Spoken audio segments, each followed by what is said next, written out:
This is going to be the probably the last reading stream for spooky time. Um, so I'm not sure if I'm going to be streaming tomorrow. That's why I'm doing it today. Better to do it today than to wait and do it and possibly miss out completely.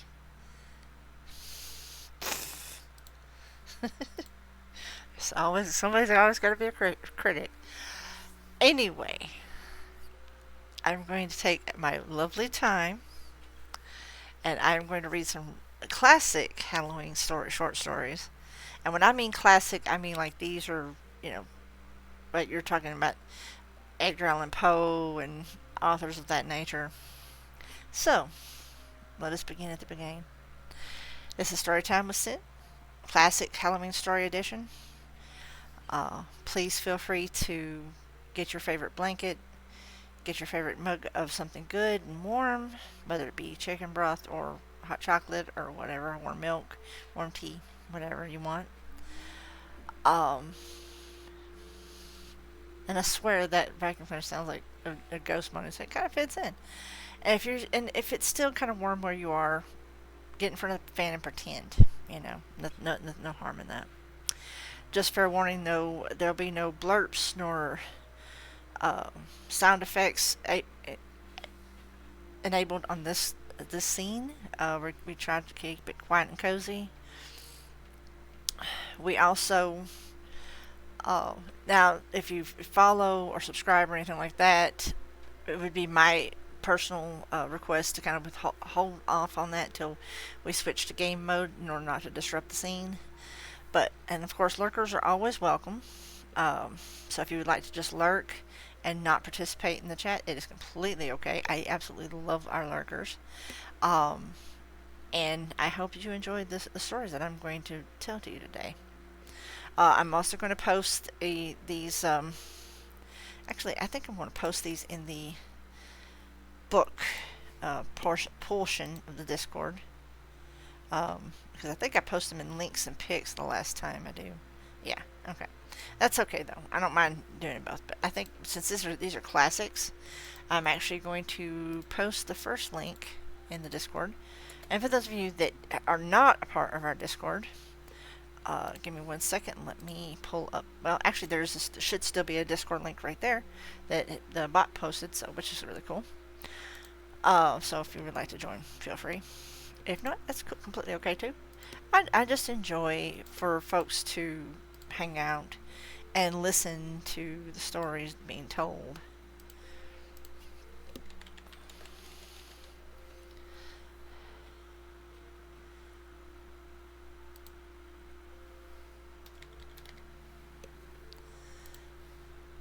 Anyhow, we will begin at the beginning. Let me take a quick sip of beverage, and so we can begin. That's why I was apologizing for any noise you might hear upstairs, because this is kind of a quiet time. Alright. This is from the AmericanLiterature.com website. I did post it in the books and links, and as I read, I will be posting said links in Discord as well, so that folks can either follow along or read later, or however you want to go about it. This is a short story by W.W. Jacobs. It's called The Monkey's Paw. You may have heard of the lore behind said thing. It actually originates from a ancient myth, which like the Monkey King and all that. So it has some mythological roots to it, to be truthful. The Monkey's Paw is a classic Three Wishes story that doubles as a horror story and a cautionary tale, reminding us that unintended consequences often accompany the best intentions. This widely read story is a favorite in classrooms around the world. The story was first published in 1902 and then featured The Lady of the Barge, published in 1911. We would create a new study guide to help students dive deeper and unlock the understanding of the story, or you can use the other study guides. Be careful what you wish for, you may receive it, as an anonymous quote. Part 1. Without, the night was cold and wet, but in the small parlor of Laburnum Villa, The blinds were drawn, and fire burned brightly. Father and son were at chess, the former who possessed ideas about the game involving radical chances, putting his king into such sharp and unnecessary perils that it even provoked comment from the white-haired lady knitting placidly by the fire.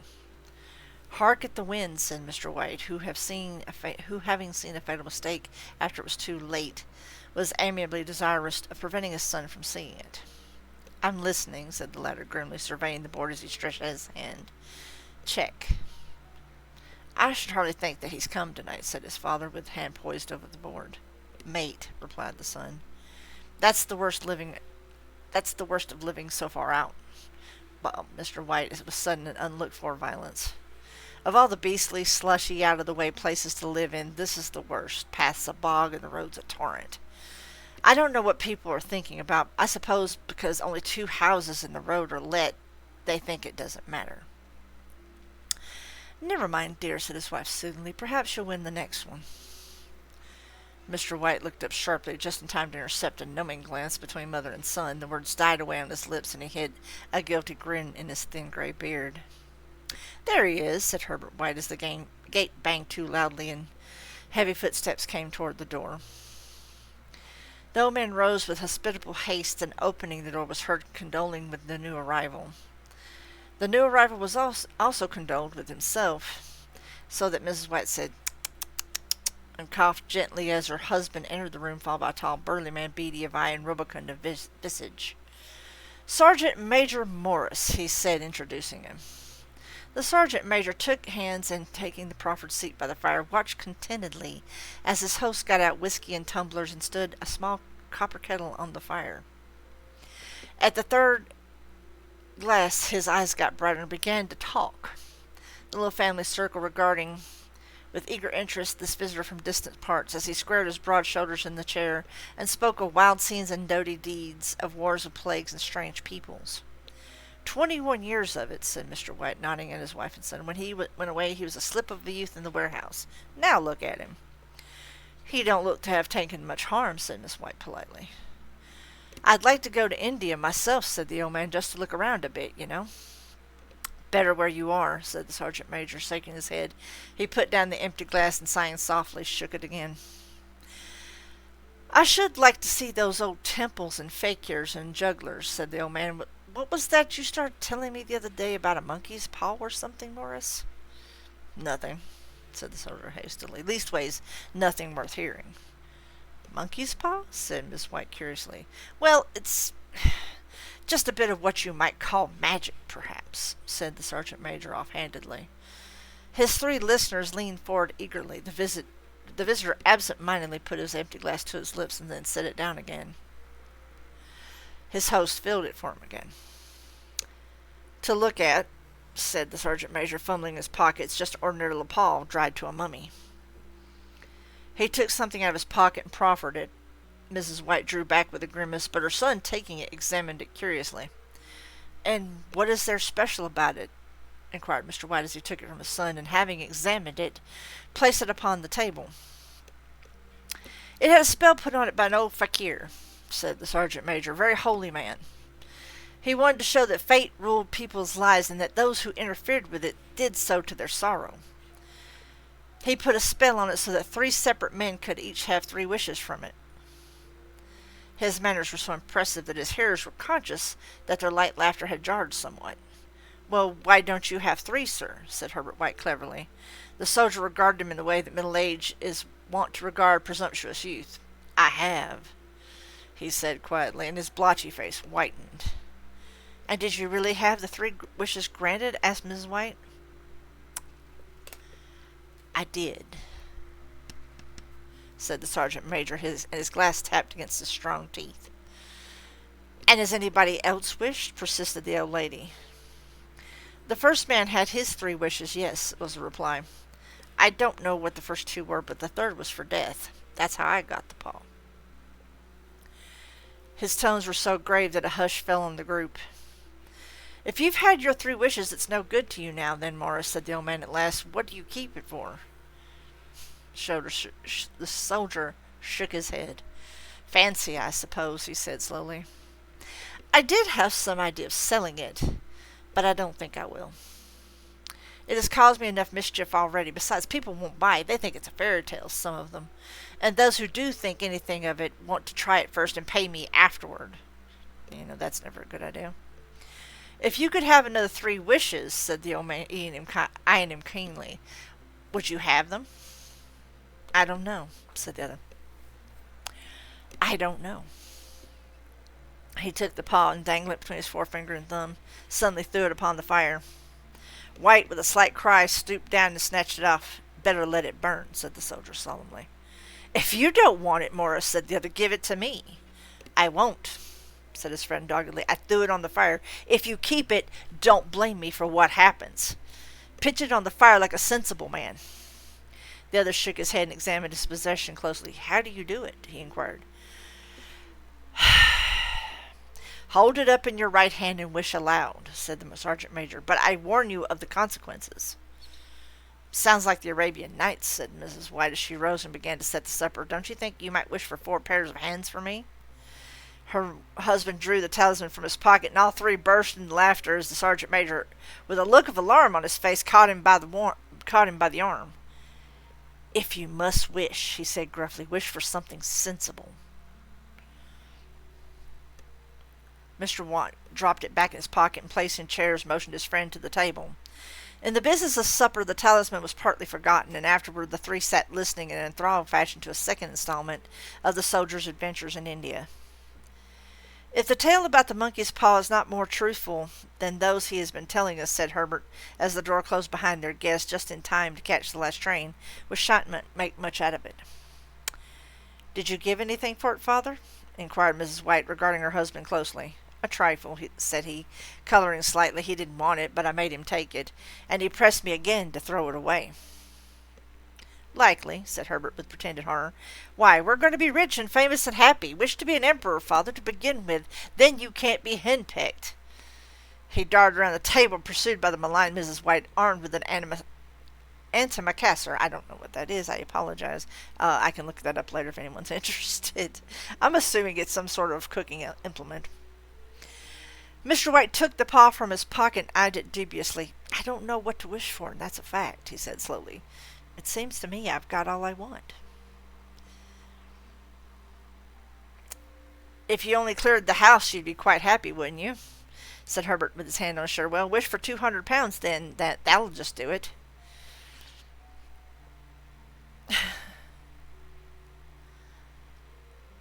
His father, smiling shamefacedly at his own credulity, held up the talisman, and as his son, with a solemn face somewhat marred by a wink at his mother, sat down and struck a few impressive chords. I wish for £200, said the old man distinctly. A fine crash from the piano greeted his words, interrupted by a shuddering cry from the old man. His wife and son ran toward him. It moved, he cried, with a glance of disgust at the object as it lay on the floor. As I wished, it twisted in my hand like a snake. Well, I don't see the money, said his son as he picked it up and placed it on the table, and I bet I never shall. It must have been your fancy, father, said his wife, regarding him anxiously.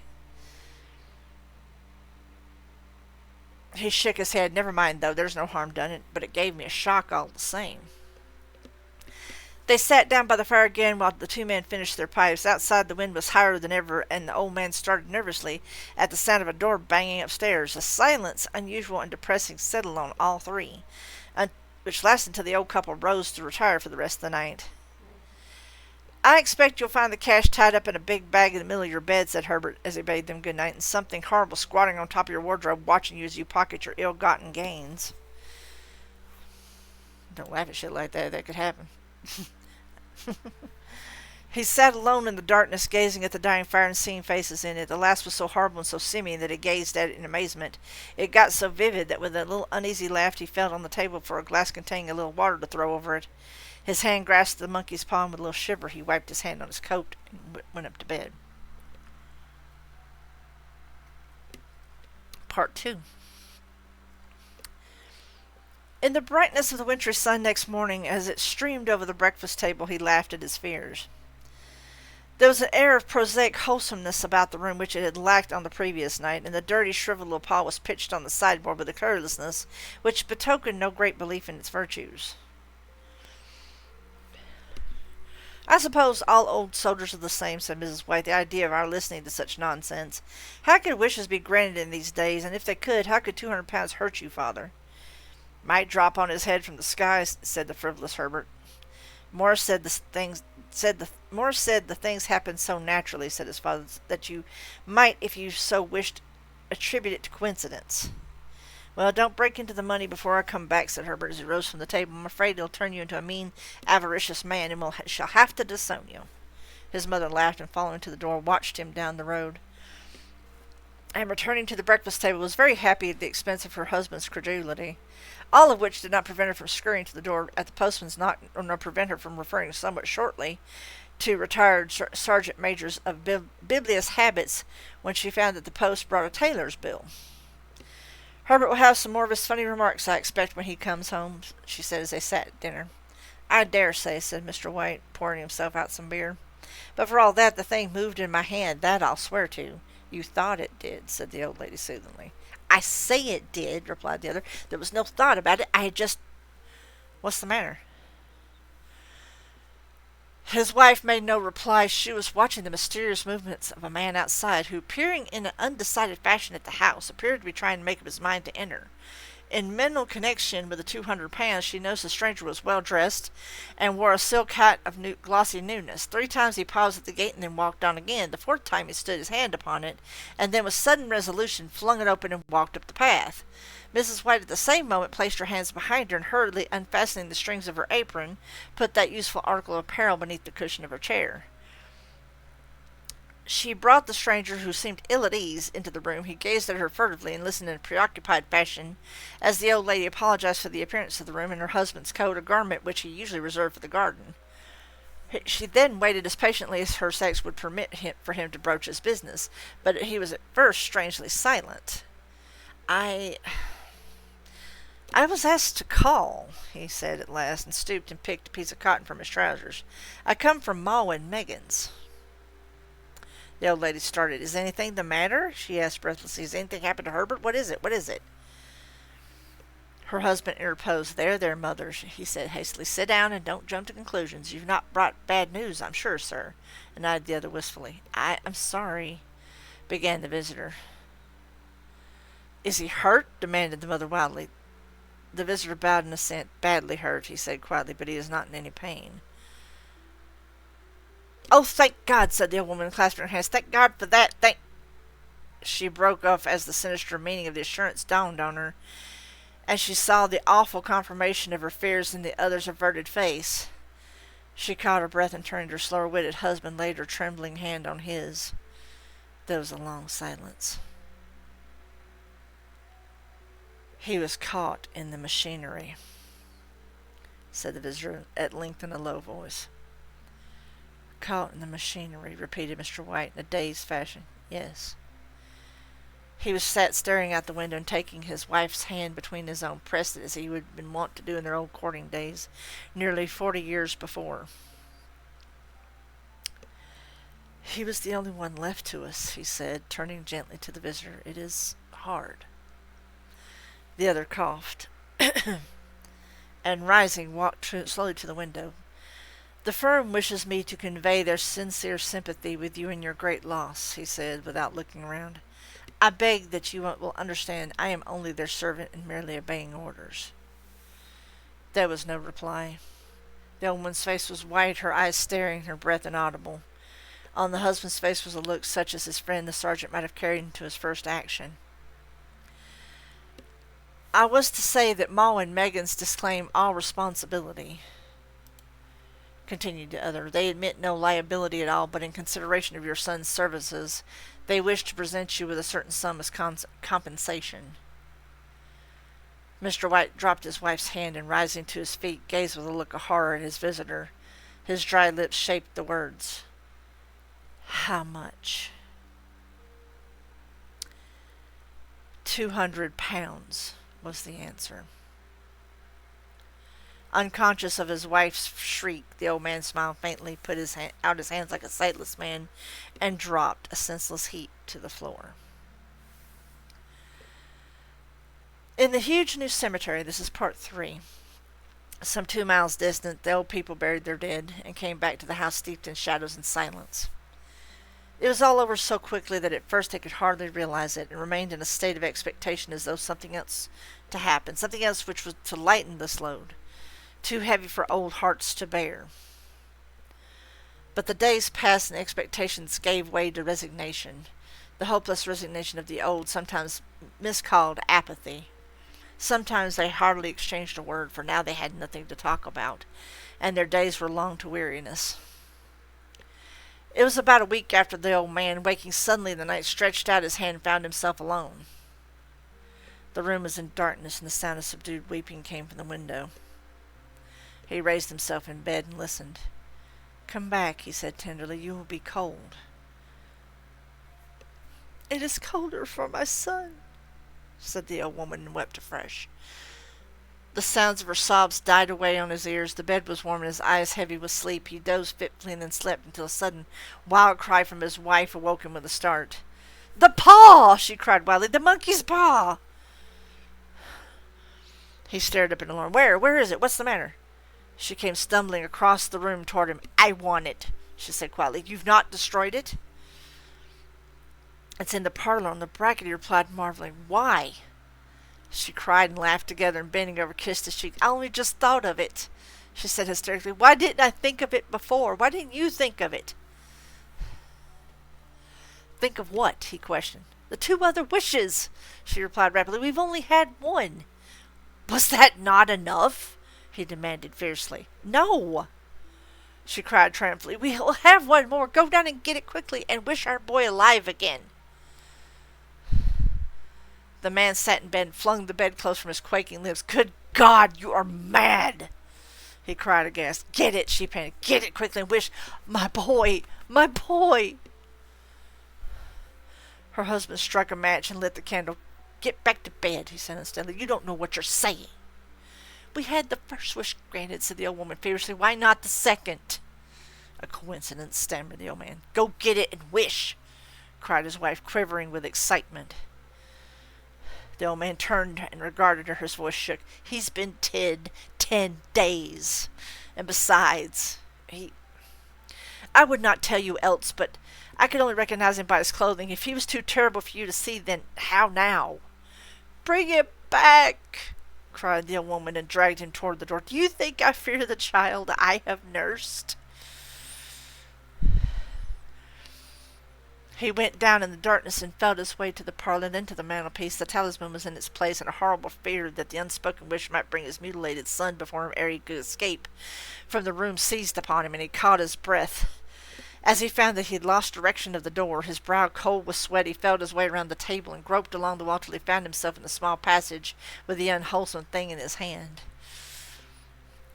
Even his wife's face seemed changed as he entered the room. It was white and expectant, and to his fears seemed to have an unnatural look upon it. He was afraid of her. "Wish!" she cried in a strong voice. "It is foolish and wicked," he faltered. "Wish!" repeated his wife. He raised the hand. "I wish my son alive again." The talisman fell to the floor, and he regarded it fearfully. Then he sank trembling into a chair as the old woman with burning eyes walked to the window and raised the blind.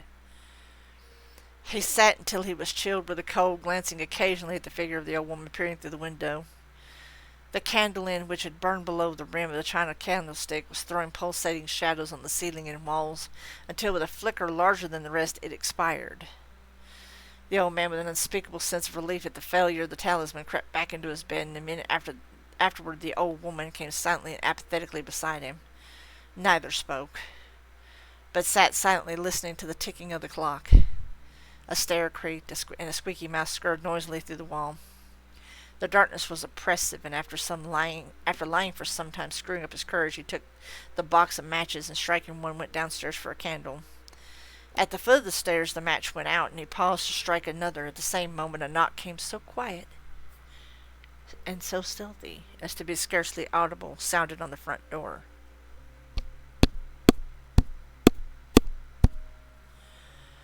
The matches fell from his hand and spilled into the passage. He stood motionless, his breath suspended till the knock was repeated.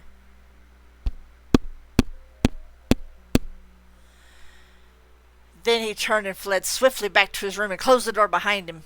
A third knock sounded through the house. "What's that?" cried the old woman, starting up. "A rat," said the old man in shaking tones. "A rat. It passed me on the stairs." His wife sat up in bed listening. A loud knock resounded through the house. "It's Herbert!" She ran to the door, but her husband was before her and, catching her by the arm, held her tightly. "What are you going to do?" he whispered hoarsely. "It's my boy! It's Herbert!" she cried, struggling mechanically. "I forgot it was 2 miles away. What are you holding me for? Let go! I must open the door." "For God's sake, don't let it in!" cried the old man, trembling. "You're afraid of your own son," she cried, struggling. "Let me go! I'm coming, Herbert, I'm coming."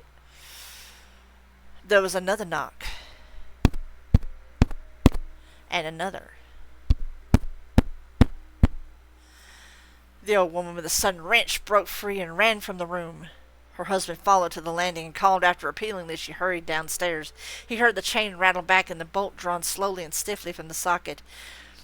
Then the old woman's voice strained and panicked. "The bolt!" she cried loudly. "Come down! I can't reach it!" But her husband was on his hands and knees, groping wildly on the floor in search of the paw. If only he could find it before the thing outside got in. A perfect fusillade of knocks reverberated through the house.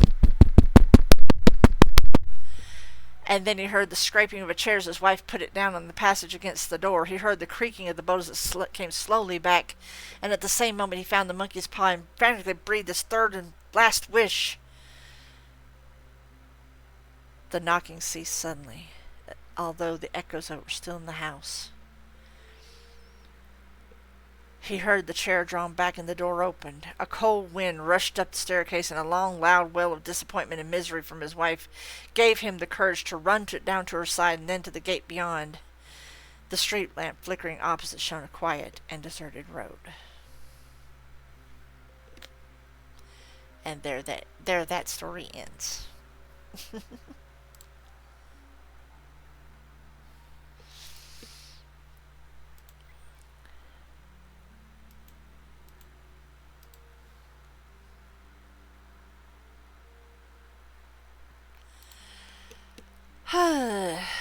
So basically, the moral of that story is be careful what you wish for you may get it.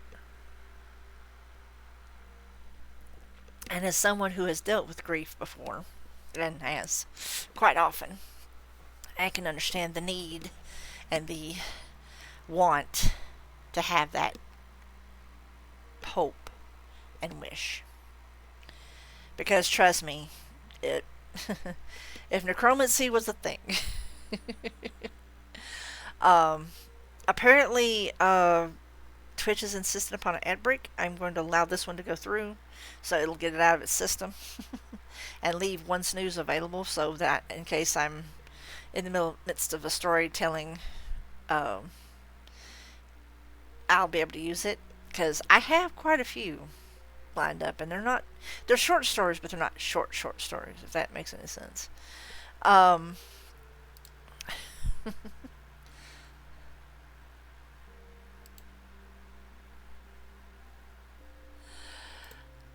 And no, I didn't speed read that one.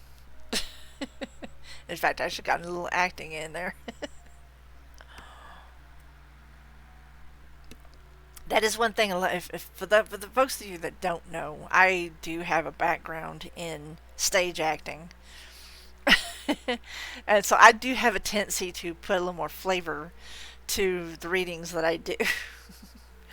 um, I try hard not to make them boring, because I mean anybody can read it like this and read it like a robot and blah blah blah blah blah blah. But I try to do what I do, if that makes any sense. Now it looks like that Pingu it went live and going to be in the same vein that I will be in later.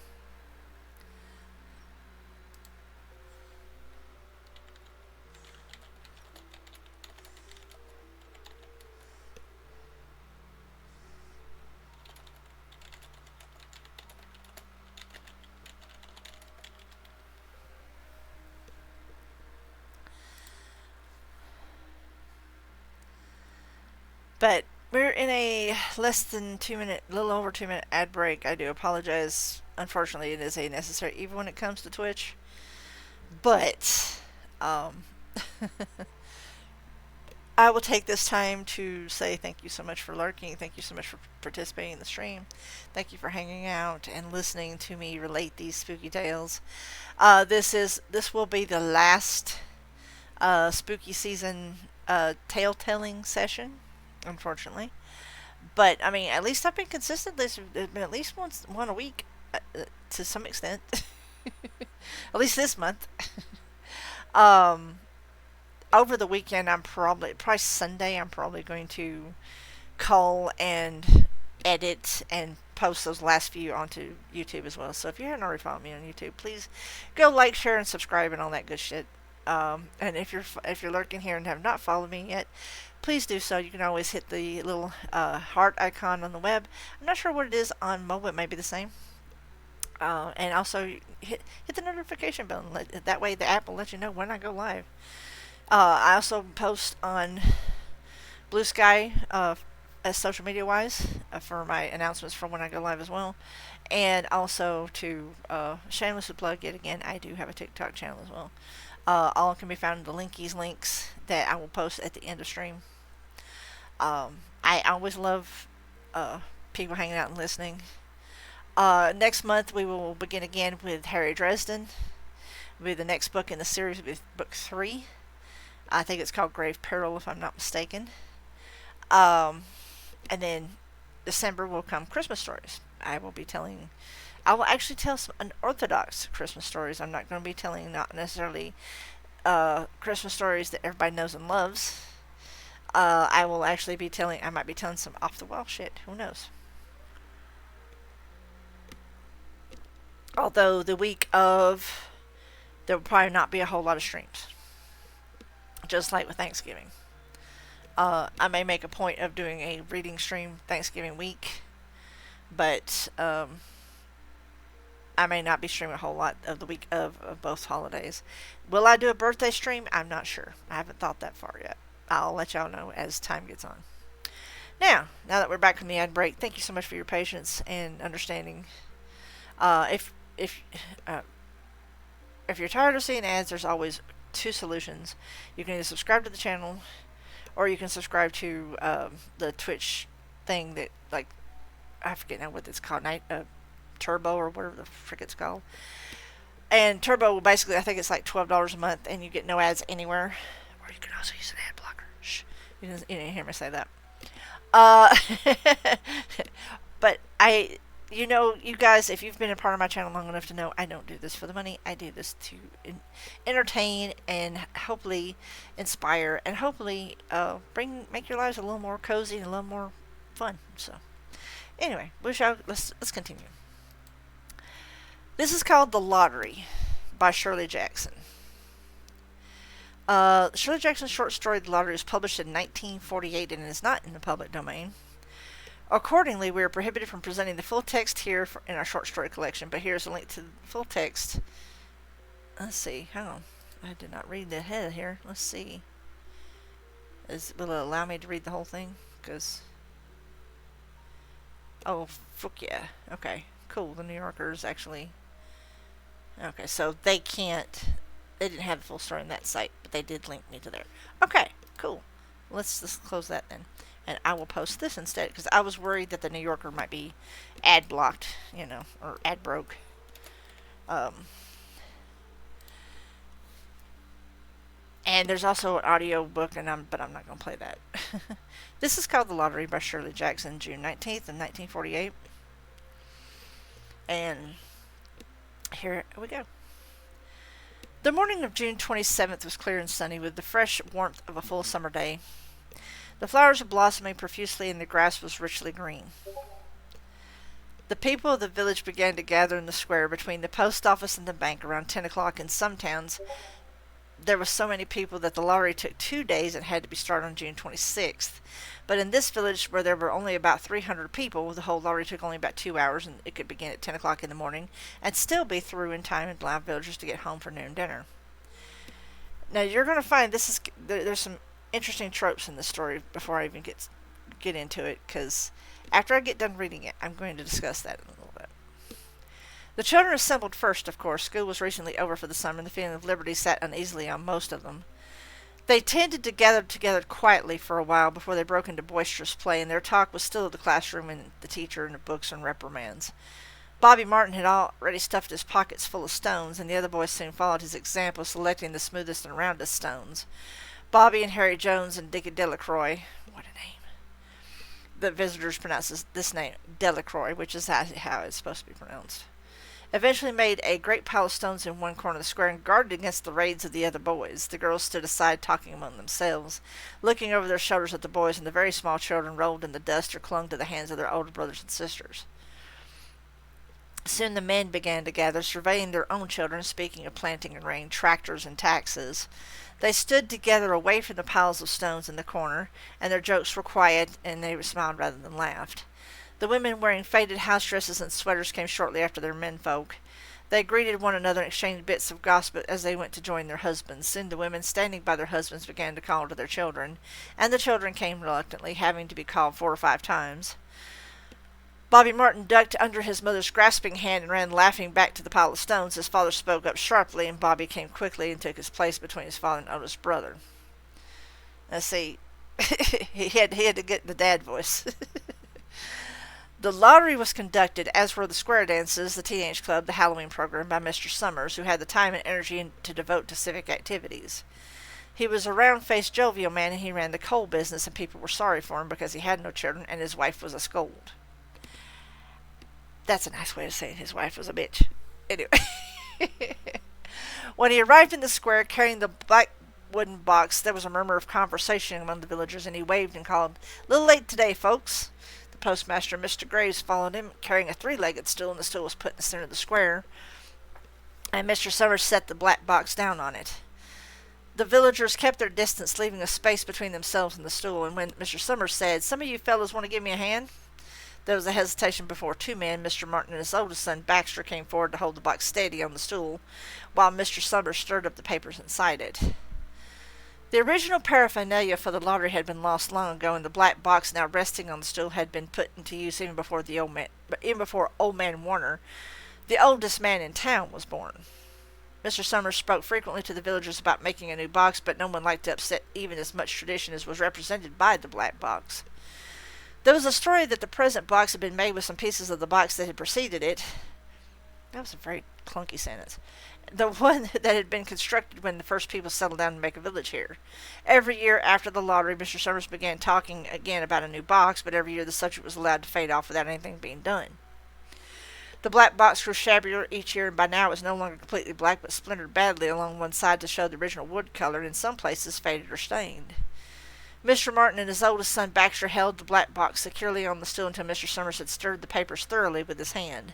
Because so much of the ritual had been forgotten or discarded, Mr. Summers had been successful in having slips of paper substituted for the chips of wood that had been used for generations. Chips of wood, Mr. Summers had argued, had been all very well when the village was tiny, but now that the population was more than 300 and likely to keep on growing, it was necessary to use something that would fit more easily into the black box. The night before the lottery, Mr. Summers and Mr. Graves made up the slips of paper and put them into the box, and then it was taken to the safe of Mr. Summers' coal company and locked up until Mr. Summers was ready to take it into the square the next morning. The rest of the year, the box was put away, sometimes one place, sometimes another. It had spent 1 year in Mr. Graves' barn and another year underfoot in the post office, and sometimes it was set on a shelf in the Martin grocery and left there. There was a great deal of fussing to be done before Mr. Summers declared the lottery open. There were lists to make up of heads of families, heads of households in each family, members of each household in each family. There was the proper swearing in of Mr. Summers by the postmasters, the official of the lottery. At one time, some people remembered, there had been a recital of some sort, performed by the official of the lottery, a perfunctory, tuneless chant that had been rattled off duly each year. Some people believed that the official of the lottery used to stand just so when he said or sang it. Others believed that he was supposed to walk among the people, but years and years ago this part of the ritual had been allowed to lapse. There had been also a ritual salute which the official of the lottery had to use in addressing each person who came up to draw from the box, but this also had changed with time, until now it was felt necessary only for the official to speak to each person approaching. Mr. Summers was very good at all this, in his clean white shirt and blue jeans, with one hand resting carelessly on the black box. He seemed very proper and important as he talked interminably to Mr. Graves and the Martins. Just as Mr. Summers finally left off talking and turned to the assembled villagers, Mrs. Hutchinson came hurriedly along to the path to the square, her sweater thrown over her shoulders and slid into place in the back of the crowd. "Clean forgot what day it was," she said to Mrs. Delacroix, who stood next to her, and they both laughed softly. "Thought my old man was out back stacking wood," Miss Hutchinson went on, "and then I looked out the window and the kids was gone. Then I remembered it was the 27th and came a-running." She dried her hands on her apron, and Miss Delacroix said, "You're in time, though. They're still talking away up there." Miss Hutchinson craned her neck to see through the crowd and found her husband and children standing near the front. She tapped Mrs. Delacroix on the arm as a farewell, and began to make her way through the crowd. The people separated good-humouredly to let her through. 2 or 3 people said in voices just loud enough to be heard across the crowd, "Here comes your Mrs. Hutchinson, and Bill, she made it after all." Miss Hutchinson reached her husband, and Mr. Summers, who had been waiting, said cheerfully, "Thought we were going to have to get on without you, Tessie." Mrs. Hutchinson said, grinning, "You wouldn't have left me dishes in the sink now, would you, Joe?" And soft laughter ran through the crowd as the people stirred back into position after Mrs. Hutchinson's arrival. "Well, now," Mr. Summers said soberly, "guess we better get started to get this over with so we can get back to work. Anybody ain't here?" "Dunbar," several people said. "Dunbar. Dunbar." Mr. Summers consulted his list. "Clyde Dunbar," he said. "That's right, he broke his leg, hadn't he? Who's drawing for him?"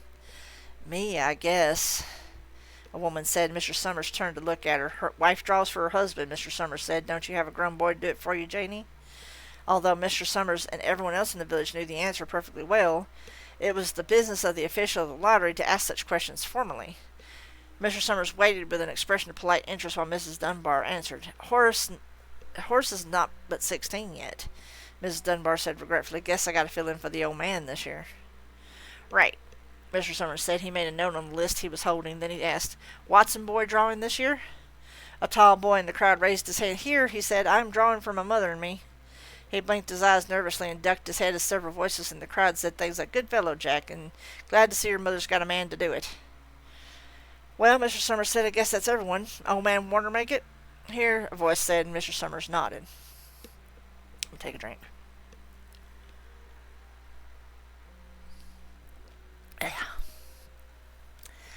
A sudden hush fell on the crowd as Mr. Summers cleared his throat and looked at the list. "All ready?" he called. "Now, I'll read the names, heads of families first, and the men come up and take a paper out of the box. Keep the paper folded in your hand without looking at it until everyone has had a turn. Everything clear?" The people had done this so many times that they only half listened to the directions. Most of them were quiet, wetting their lips and not looking around.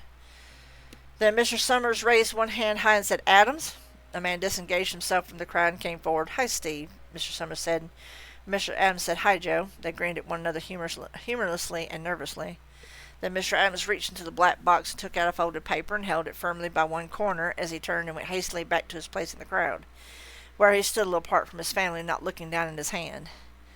"Allen," Mr. Summers said. "Anderson. Bentham." "Seems like there's no time at all between lotteries anymore," Miss Delacroix said to Mrs. Graves in the back row. "Seems like we got through it with the last one only last week." "Time sure goes fast," Miss Graves said. "Clark, Delacroix, there goes my old man," Miss Delacroix said. She held her breath while her husband went forward. "Dunbar," Mr. Summers said. Miss Dunbar went steadily to the box, while one of the women said, "Go on, Janie," and another said, "There she goes." "We're next," Miss Graves said. She watched while Mr. Graves came around from the side of the box, greeted Mr. Summers gravely, and selected a slip of paper from the box. By now, all through the crowd, there were men holding the small folded papers in their large hands, turning them over and over nervously. Miss Dunbar and her 2 sons stood together, Mrs. Dunbar holding the slip of paper. "Harbert, Hutchinson." "Get up there, Bill," Miss Hutchinson said, and people near her laughed. "Jones." "They do say," Mr. Adams said to the old man Warner, who stood next to him, "that over in the North Village they're talking of giving up the lottery." Old man Warner snorted. "Pack of crazy fools," he said. "Listening to young folks, nothing's good enough for them. Next thing you know, they'll be wanting to go back to living in caves. Nobody work anymore. Live that way for a while. Used to be a saying about lottery in June, corn will be heavy soon. Well, first thing you know, we'd all be eating stewed chickweed and acorns. There's always been a lottery," he added petulantly. "Bad enough to see young Joe Summers up there joking with everybody." Some places have already quit lotteries, Miss Adams said. Nothing but trouble in that, old man Warner said stoutly. Pack of young fools. Martin and Bobby Martin watched his father go forward. Overdyke, Percy. I wish they'd hurry, Miss Dunbar said to her older son. I wish they'd hurry. They're almost through, her son said. You get ready to run tell Dad, Miss Dunbar said. Mr. Summers called his own name, then stepped forward and precisely selected a slip from the box. Then he called Warner. 77th year I've been in the lottery, old man Warner said as he went through the crowd. 77th time. Watson, the tall boy, came awkwardly through the crowd. Someone said, Don't be nervous, Jack, and Mr. Summers said, Take your time, son. Zanini. After that, there was a long pause, a breathless pause, until Mr. Summers, holding his slip of paper in there, and said, All right, fellows. For a minute, no one moved, and then all the slips of paper were opened. Suddenly, the women began to speak at once, saying, Who is it? Who's got it? Is it the Dunbars? Is it the Watsons? Then the voices began to say, It's Hutchinson. It's Bill. Bill Hutchinson's got it. Go tell your father, Miss Dunbar said to her older son. People began to look around to see the Hutchinsons. Bill Hutchinson was standing quiet, staring down his paper in his hand. Suddenly, Tessie Hutchinson shouted at Mr. Summers, You didn't give him time enough to take any paper he wanted. I saw you. It wasn't fair. Be a good sport, Tessie, Mrs. Delacroix called. Miss Graves said, All of us took the same chance. Shut up, Tessie, Bill Hutchinson said. Well, everyone, Mr. Summers said, that was done pretty fast. Now we've got to be hurrying a little bit more to get done in time. He consulted his next list. Bill, he said, you draw for the Hutchinson family. You got any other households in the Hutchinsons? There's Don and Eva. Mrs. Hutchinson yelled, Make them take their chance. Daughters draw with their husbands' families, Tessa, Mr. Summers said gently. You know that as well as anyone else. It wasn't fair, Tessie said. I guess not, Joe. Bill Hutchinson said regretfully. My daughter draws with her husband's family. That's only fair, and I've got no other family except the kids. Then as far as drawing for families is concerned, it's you, Mr. Summers said in explanation. And as far as drawing for other households is concerned, that's you too, right? Right, Bill Hutchinson said. How many kids, Bill? Mr. Summers asked formally. 3, Bill Hutchinson said. There's Bill Jr. and Nancy and little Dave and Tessie and me. All right, then, Mr. Summers said. Harry, you got their tickets back? Mr. Graves nodded and held up the slips of paper. Put them in the box, then, Mr. Summers directed. Take bills and put it in. I think we ought to start over, Mrs. Hutchinson said as quietly as she could. I tell you, it wasn't fair. You didn't give him time enough to choose. Everybody saw that.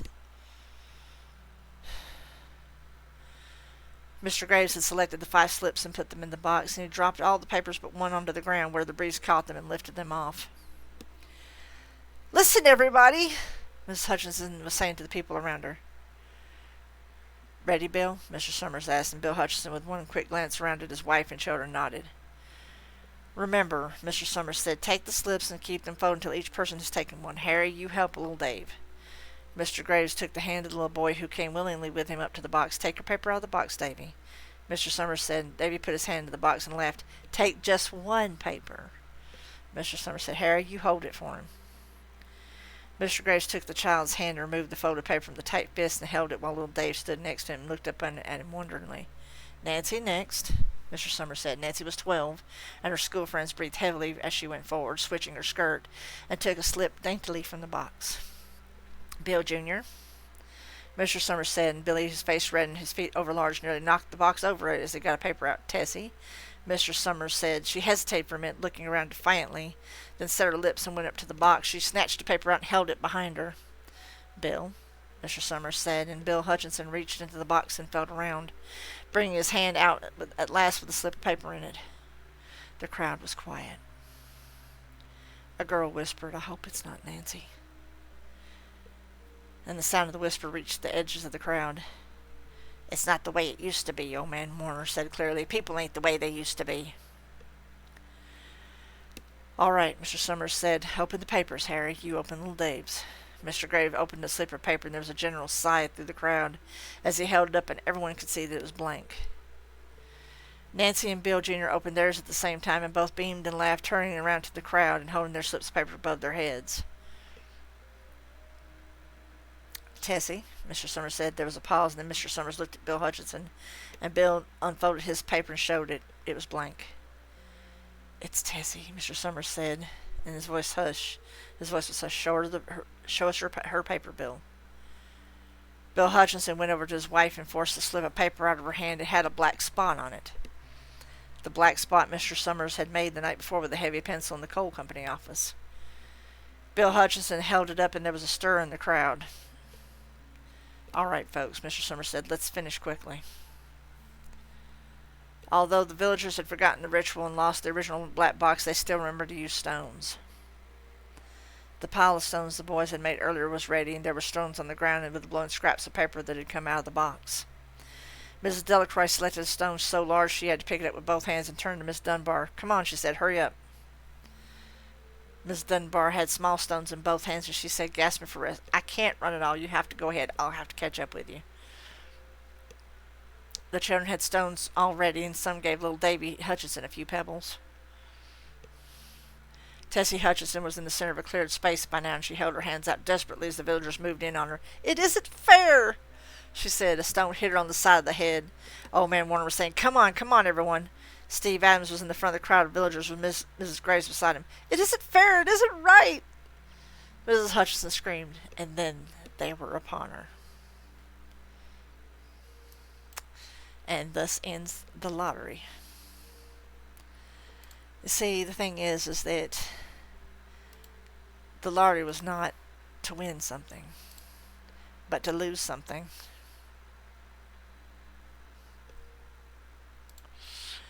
Yeah. So you might see that same trope in stories like the like Expedition 33, for instance, where it's a very macabre way of culling the population. The Mockingbird movies and what have you. And the trope has been around for a while. I think there was even I want to say there might have even been a Twilight Zone episode about it too, if I'm not mistaken. But yeah, it's basically they pick every year somebody to kill, stoned to death. Isn't that lovely? Yeah. And on that dark note, give me just a moment to pause for the cause. I gotta take another drink. Yeah. I mean, I guess everybody,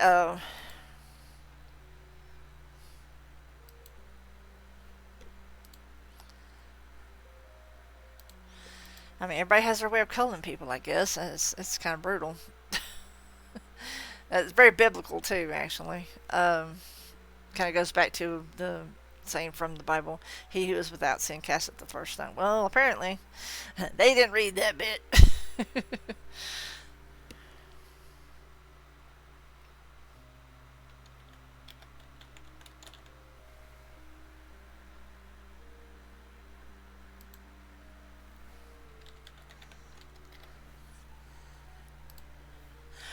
Alright, now this next story, it is by Algernon Blackwood. It is entitled The Wendigo. And the reason why I read this is because there is a long-running, oh goodness, it's actually got chapters? Oy, okay. I don't know if I'll read this or not. It might be longer than I thought. That's what she said. Apparently this is in chapters. Let's see how long these chapters are. They might not get read. Yeah, it's a bit of a... Actually, it's longer than I expected. Again, that's what she said. I went ahead and posted it in the chat, in the Discord. I did not realize it was in chapters, however. So that will be posted for you guys to read on your own. The reason I even brought it up was because this is a very iconic story. I'm going to pull that up instead. It's a very... The reason I even bring it up is because I did not pull up the casket. Okay.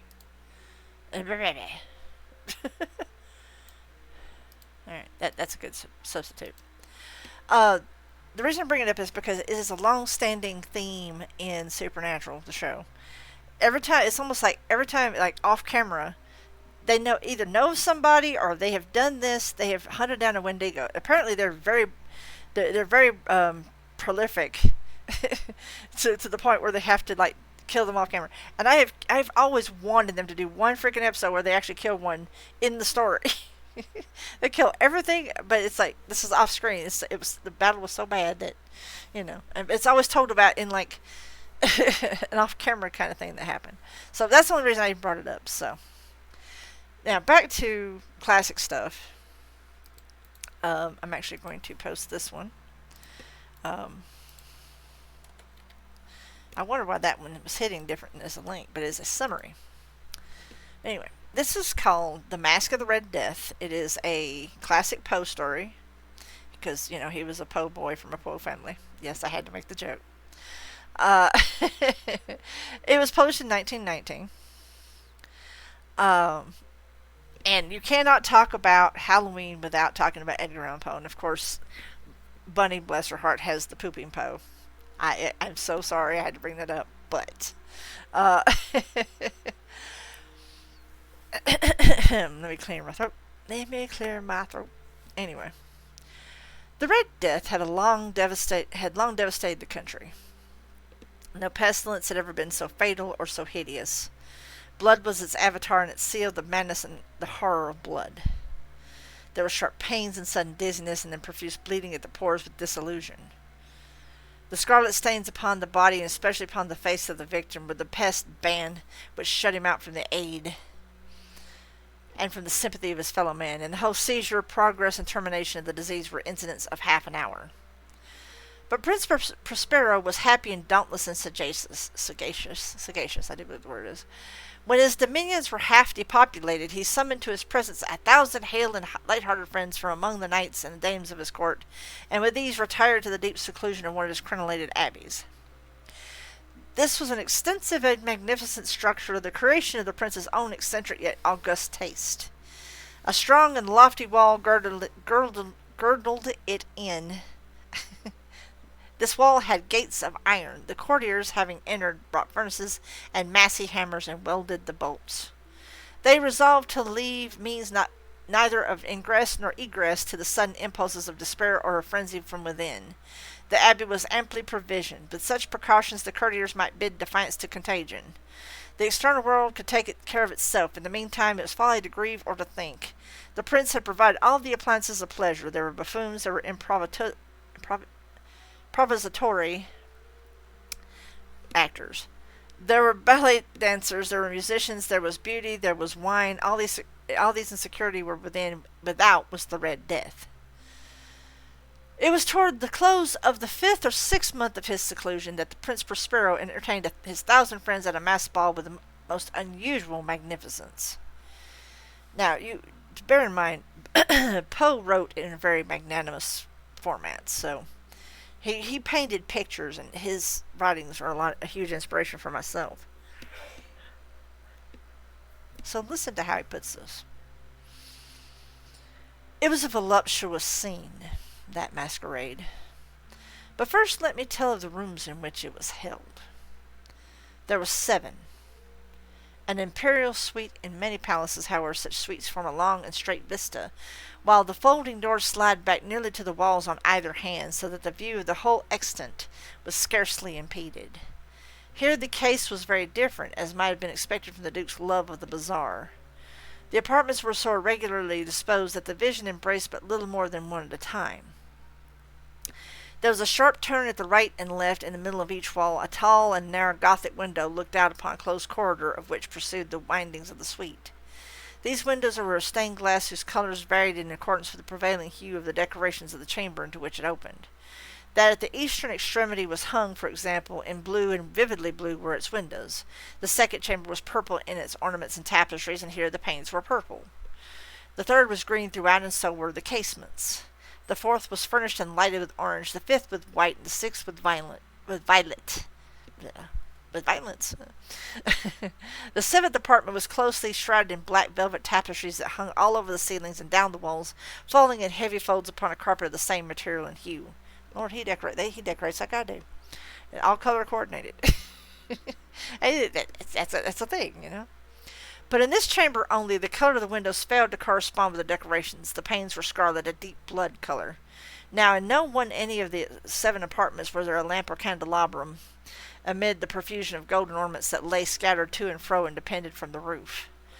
There was no light of any kind emanating from lamp or candle within the suite of chambers, but in the corridors that followed the suite there stood opposite each window a heavy tripod bearing a brazier of fire that projected its rays through the tinted glass and so glaringly lit the room. It's the world's first disco ball. Tell me I'm wrong. And thus were produced a multitude of gaudy and fantastic appearances, but in the western or back chamber the effect of the firelight that streamed upon the dark hangings through the blood-tinted panes was ghastly in the extreme, and produced so wild a look upon the countenance of those who entered, that there were few of the company bold enough to set foot within its precincts at all. It was within this apartment also that there stood against the western wall a gigantic clock of ebony. Its pendulum swung to and fro with a dull, heavy, monotonous clang, and when the men had made the circuit of the face and the hour was to be stricken, there came from the brazen lungs of the clock a sound which was clear and loud and deep and exceedingly musical. But of so peculiar a note and emphasis at each lapse of an hour, the musicians of the orchestra were constrained to pause momentarily in their performance to hearken to the sound, and thus the waltzers perforce ceased their evolutions, and there was a brief disconcert of the whole company. I had to skip a word because phrasing. And while the chimes of the clock yet rang, it was observed that the giddiest grew pale, and more aged and sedate passed their hands over their brows, as if in confused reverie or meditation. But when the echoes had fully ceased, a light laughter at once pervaded the assembly. The musicians looked at each other and smiled as if their own nervousness and folly, and made whispering vows, each to the other, that the next chiming of the clock should produce in them no similar emotion, and then, after the lapse of 60 minutes, which embrace 3,600 seconds of time that flies, there came yet another chiming of the clock, and then there were the same disconcert and tremulousness and meditation as before. But in spite of these things, it was a magnificent revel. The tastes of the Duke were peculiar. He had a fine eye for color and effects. He disregarded the decora of mere fashion. His plans were bold and fiery, and his conceptions glowed with barbaric lustre. There are some who would have thought him mad. His followers felt that he was not, and it was necessary to hear and see and touch him to be sure that he was not.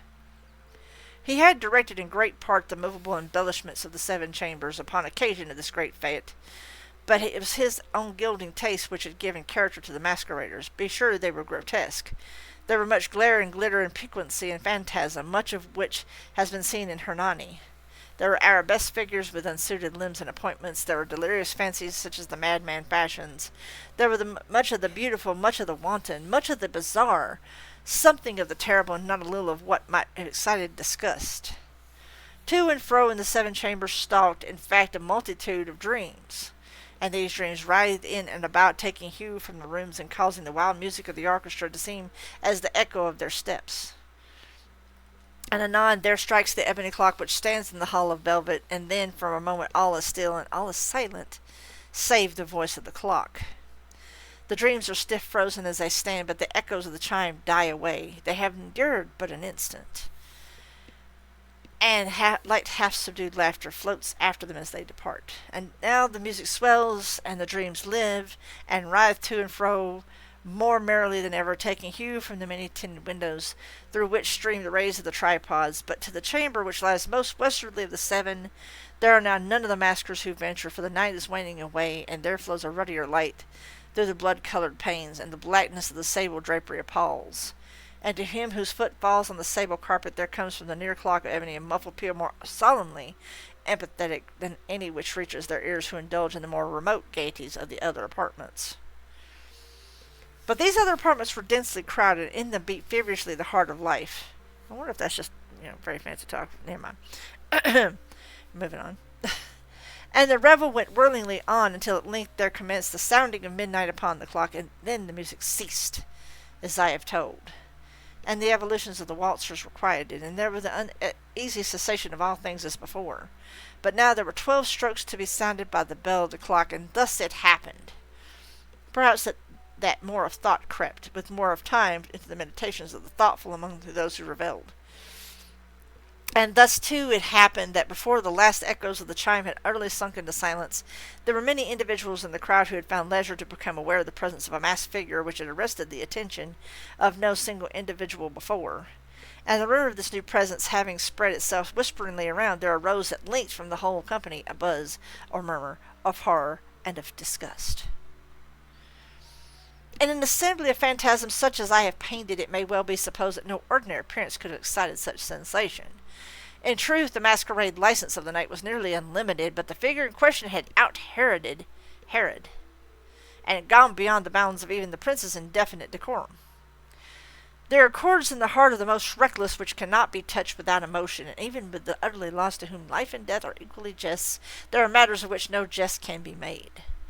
The whole company, indeed, seemed now deeply to feel that in the costume and bearing of the stranger neither wit nor propriety existed. The figure was tall and gaunt and shrouded from head to foot in the habiliments of the grave. The mask which concealed the visage was made so nearly to resemble the countenance of a stiffened corpse that the closest scrutiny must have difficulty in detecting the cheat. And yet all this might have been endured, if not approved, by the mad revellers around. But the mummer had gone so far as to assume the type of the Red Death. His vesture was dabbled in blood, and his broad brow, with all the features of his face, was besprinkled with the scarlet horror.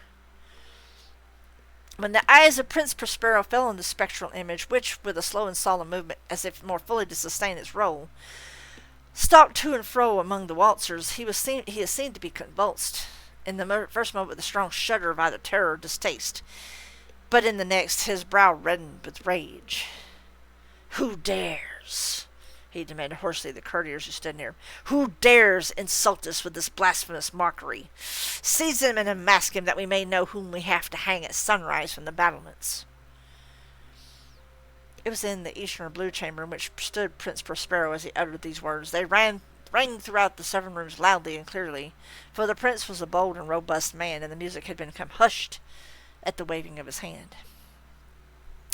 It was in the blue room where stood the prince, with a group of pale courtiers by his side. At first he spoke. There was a slight brushing movement of this group in the direction of the intruder, who at the moment was also near at hand, and now deliberate and stately step made closer to approach to the speaker. But from a certain nameless awe with which the mad assumptions of the mummer had inspired the whole party, there were found none who would put forth a hand to seize him, so that, unimpeded, he passed within a yard of the prince's person, and while the vast assembly, as with one impulse, shrank from the centers of the rooms to the walls, he made his way uninterruptedly, but with the same solemn and measured step which had distinguished him from the first, through the blue chamber to the purple to the green to the orange, through this again to the white, and even thence to the violet, ere a decided movement had been made to arrest him.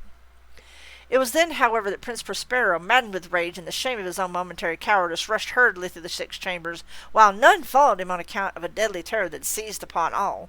He bore aloft a drawn dagger, and had approached in rapid impetuosity to within 3 or 4 feet of the retreating figure, when the latter, having attained the extremity of the velvet apartment, turned suddenly and confronted his pursuer. There was a sharp cry, and the dagger dropped gleaming upon the sable carpet, upon which most instantly afterward fell prostrate in death the Prince Prospero. Then, summoning the wild courage of despair, a throng of the revellers at once threw themselves into the black apartment, and seizing the mummer, whose tall figure stood erect and motionless within the shadow of the ebony clock, gasped in unutterable horror at finding the grave cerements and the corpse-like mask, which they handled with so violent a rudeness, untenanted by any tangible form. And now was acknowledged the presence of the Red Death. He had come like a thief in the night, and one by one dropped the revellers in the blood-bedewed halls of their revel, and died each in the despairing posture of his fall.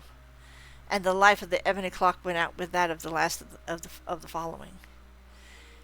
And the flames of the tripods expired, and darkness and decay and the Red Death held illimitable dominion over all.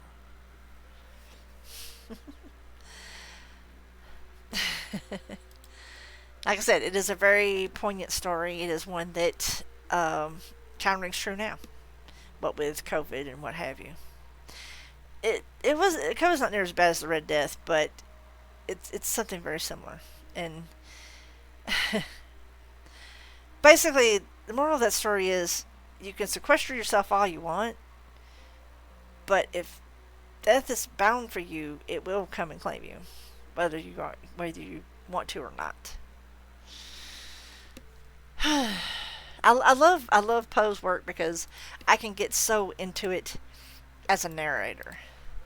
A lot of times he'll tell things from that perspective to where it takes you away. It sweeps you into the narrative. I must take another beverage break because that was a lot to read. And that is the end of my sweet tea. Let me get another beverage prepped and ready. Beverage ASMR. This one, of course, is also a classic called The Telltale Heart, also by Edgar Allan Poe. I'm sure a lot of you are familiar with it. And this one's going to stretch my acting chops, so bear with me while I kind of I'm going to kind of stretch a little bit and get really ready for this, because this one's I actually read this years ago when I was a online DJ. I read it for Halloween, and this is going to be epic telling here. So give me a minute. Lion face. Okay. Like I said, I actually have a background in stage acting and tabletop RP, so here we go. True. Nervous. Very, very dreadfully nervous I had been and am. But why will you say that I am mad? The disease had sharpened my senses, not destroyed, not dulled them. Above all, the sense of hearing acute. I heard all things in the heaven and earth. I heard many things in hell. How then am I mad? Hearken and observe how healthily, how calmly I can tell you the whole story. It is impossible to tell how first the idea entered my brain, but once conceived, it haunted me day and night. Object there was none. Passion there was none. I loved the old man. He had never wronged me. He had never given me insult. For his gold I had no desire. I think it was his eye. Yes. It was this. One of his eyes resembled that of a vulture, a pale blue eye with a film over it. Whenever it fell upon me, my blood ran cold. And so, by degrees, very gradually, I made up my mind to take the life of the old man and thus rid myself of the eye forever. Now, this is the point. You fancy me mad. Madmen know nothing. But you should have seen me.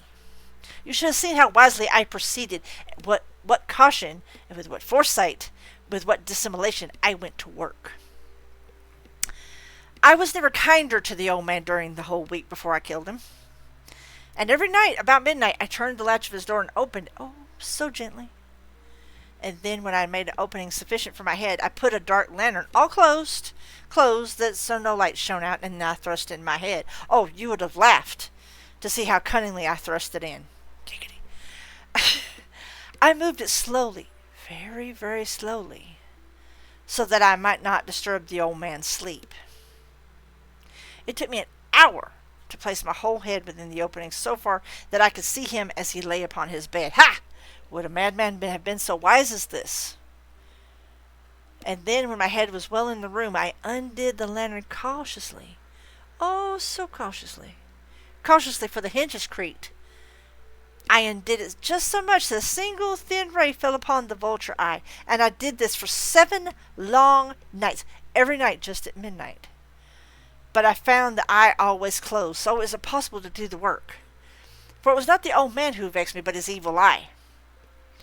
And every morning when the day broke, I went boldly into the chamber and spoke courageously to him, calling him by name in a hearty tone, and inquiring how he had passed the night. So you see, he would have been a very profound old man indeed to suspect that every night, just at 12, I looked upon him while he slept. But upon the 8th night, I was more usually cautious in opening his door. A watch's minute hand moves more quickly than did mine. Never before that night had I felt the extent of my own powers, of my sagacity. I could scarcely contain my feelings of triumph. To think there I was, opening the door little by little, and he not even to dream of my secret deeds or thoughts. I fairly chuckled at the idea. Perhaps he heard me, for he moved on the bed suddenly as if startled. Now you may think that I drew back, but no. No. His room was as black as pitch with the thick darkness, for the shutters were close fastened, the fear of robbers. And so I knew that he could not see the opening of the door, and I kept on pushing it on steadily.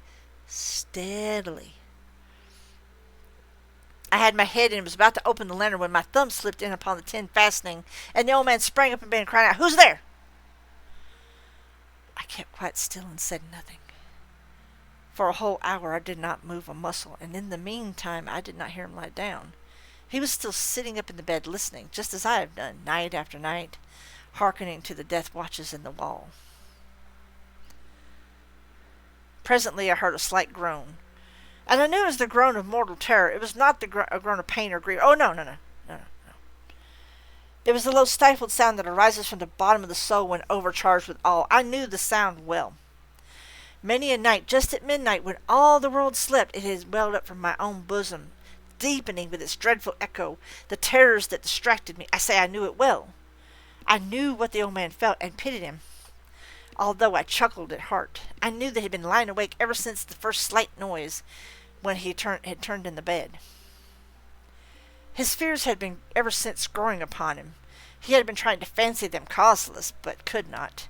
He had been saying to himself, "It's nothing but the wind in the chimney. It's only a mouse crossing the floor, or it's merely a cricket who had made a single chirp." Yes, he had been trying to comfort himself with these suppositions, but he had found all in vain, because death, in approaching him, had stalked with his black shadow before him and enveloped the victim. And it was the mournful influence of the unperceived shadow that caused him to feel, although he neither saw nor heard, to feel the presence of my head within the room. When I waited a long time, very patiently without hearing him lie down, I resolved to open a very little crevice in the lantern. So I opened it. You cannot imagine how stealthily, until at length a single dim ray, like the thread of a spider, shot out from the crevice and full upon the vulture eye. It was open, wide open, and I grew furious as I gazed upon it. I saw it with perfect distinctness, all a dull blue with a hideous veil over it that chilled the very marrow in my bones. But I could see nothing else in the old man's face or person, for I had directed the rays, if instinct, precisely on the damned spot.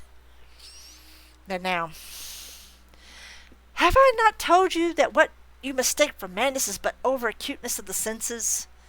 Now I say, there came to my ears a low, dull, quick sound, such as a watch makes when enveloped in cotton. I knew that sound well, too. It was the beating of the old man's heart. It increased my fury as the beating of a drum stimulates the soldier into courage. But even yet I refrained and kept still. I scarcely breathed. I held the lantern motionless. I tried how steadily I could maintain the ray upon the eye. Meantime the hellish tattoo of the heart increased.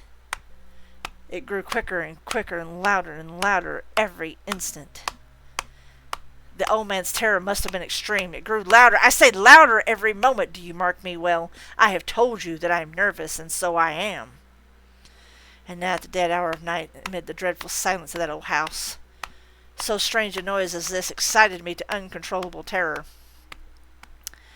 Yet for some minutes longer I refrained and stood still, but the beating grew louder. I thought the heart must burst, and now a new anxiety seized me. The sound would be heard by a neighbor. The old man's hour had come. With a loud yell I threw open the lantern and leaped into the room. He shrieked once only. In an instant I dragged him to the floor and pulled the heavy bed over him, and then I smiled gaily to find the deed so far done. But for many minutes the heart beat on with a muffled sound. This, however, did not vex me. It would not be heard through the wall. At length it ceased. The old man was dead. I removed the bed and examined the corpse. Yes, he was stone. Stone dead. I placed my hand upon the heart and held it there many minutes. There was no pulsation. He was stone dead. His eye would trouble me no more. If still you think me mad, you will think so no longer when I describe the wise precautions I took for concealment of the body. The night waned, and I worked hastily but in silence. First of all, I dismembered the corpse. I cut off the head and the arms and the legs. I then took up 3 planks from the flooring of the chamber and deposited all between the scantlings. I then replaced the boards so cleverly, so cunningly, that no human eye, not even his, could have detected anything wrong. There was nothing to wash out, no stain of any kind, no blood spot, whatever. I'd been too wary for that. A tub had caught it all. When I had made an end of these labors, it was 4 o'clock, still dark as midnight. As the bells sounded the hour, there came a knocking at the street door. I went down to open it with a light heart, for what had I now to fear? There entered 3 men who introduced themselves with perfect suavity as officers of the police. A shriek had been heard by a neighbor during the night. A suspicion of foul play had been aroused. Information had been lodged at the police office, and they, the officers, had been deputed to search the premises. I smiled, for what had I to fear? I bade the gentleman welcome. The shriek, I said, was my own in a dream. The old man I mentioned was absent in the country. I took my visitors all over the house. I bade them search well. I led them at length to his chamber. I showed them his treasure, secure and undisturbed.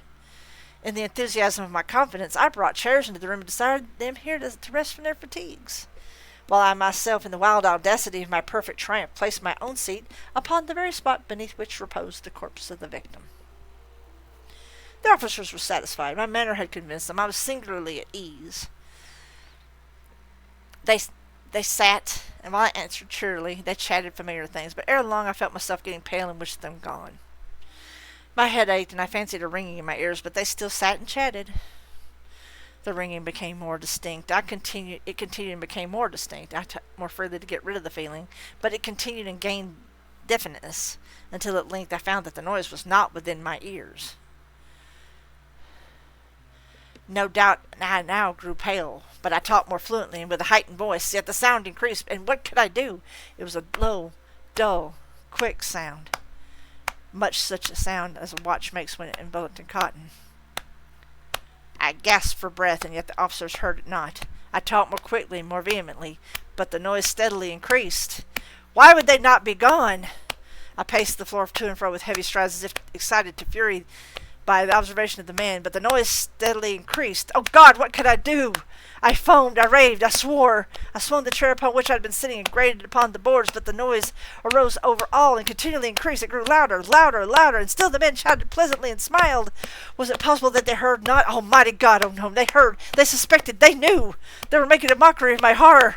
And this I thought, and this I think, but anything was better than this agony. Anything was more tolerable than this derision. I could bear those hypocritical smiles no longer. I felt that I must scream or die, and now again, hark! Louder! Villains! I shrieked. Dissemble no more! I admit the deed. Tear up the planks. Here is the beating of his hideous heart.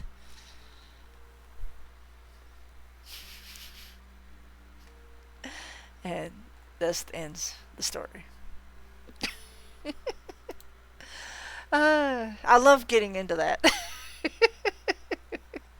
Because it's all told from the first person perspective, which, is always amazing to listen to. I hope the thuds were actually picked up on my microphone, though. Ow. I was beating on my own chest for that.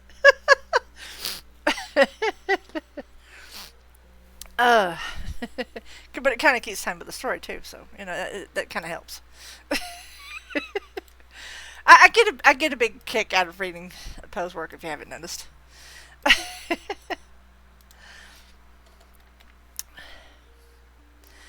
And this one is he's just a Poe boy from a Poe family. Oh wait, we have another ad break coming up, so I will pause for the cows for just a moment and let the ad break run. I still have 2 long-form stories and 2 poems to share with you guys. So I hope you guys are enjoying this as much as I am. I'm really enjoying it. Um, I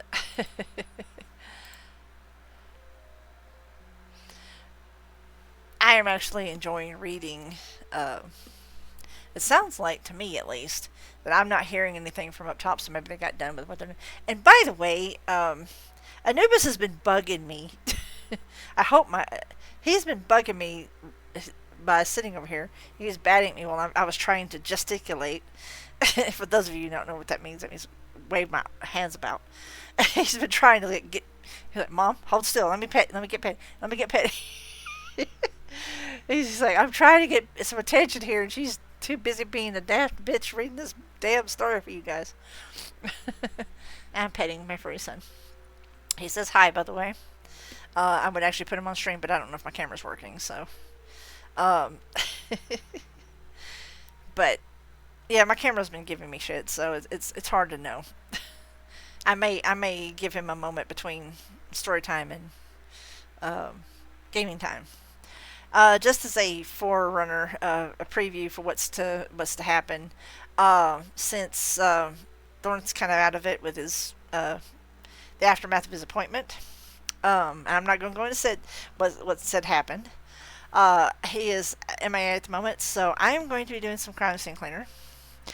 Yes, I'm insane. After what happened last time, I did do a quick preview of the mission at hand. There is no mannequins as far as I know.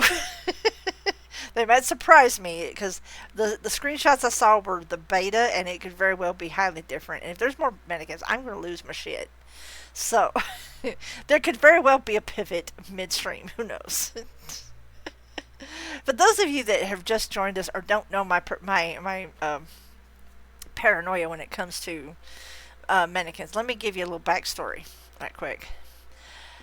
I do not fear mannequins in the real world. First off, in fact, I actually love the old movie Mannequin, and the sequel was absolute garbage, though.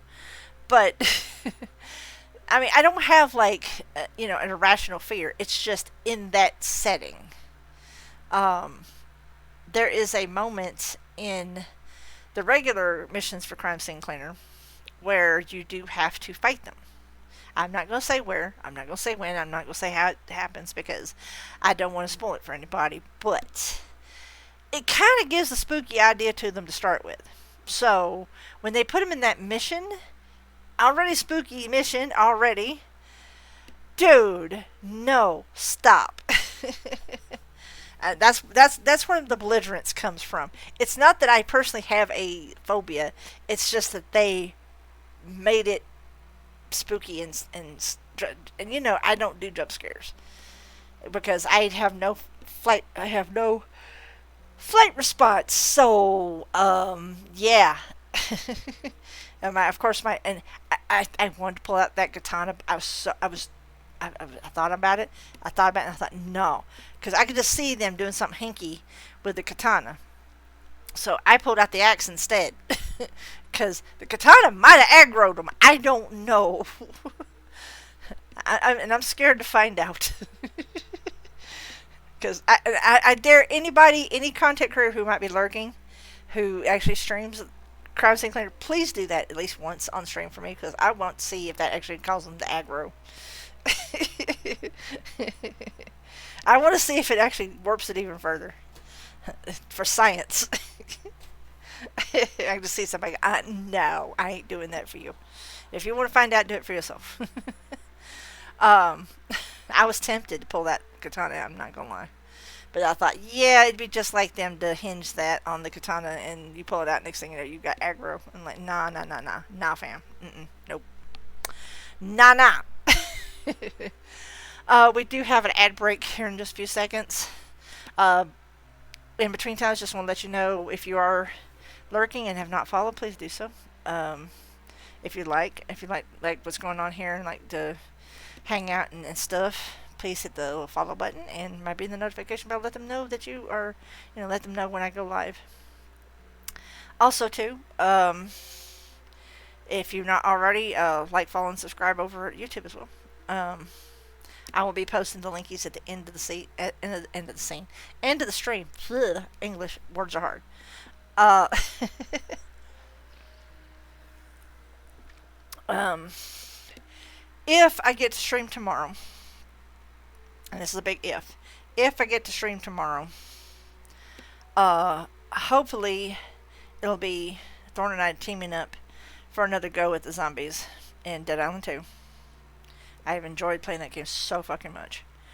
And I will tell you this, I am actually canceling the remainder of the marathon. I did quietly last Friday, because of what's been going on in real life.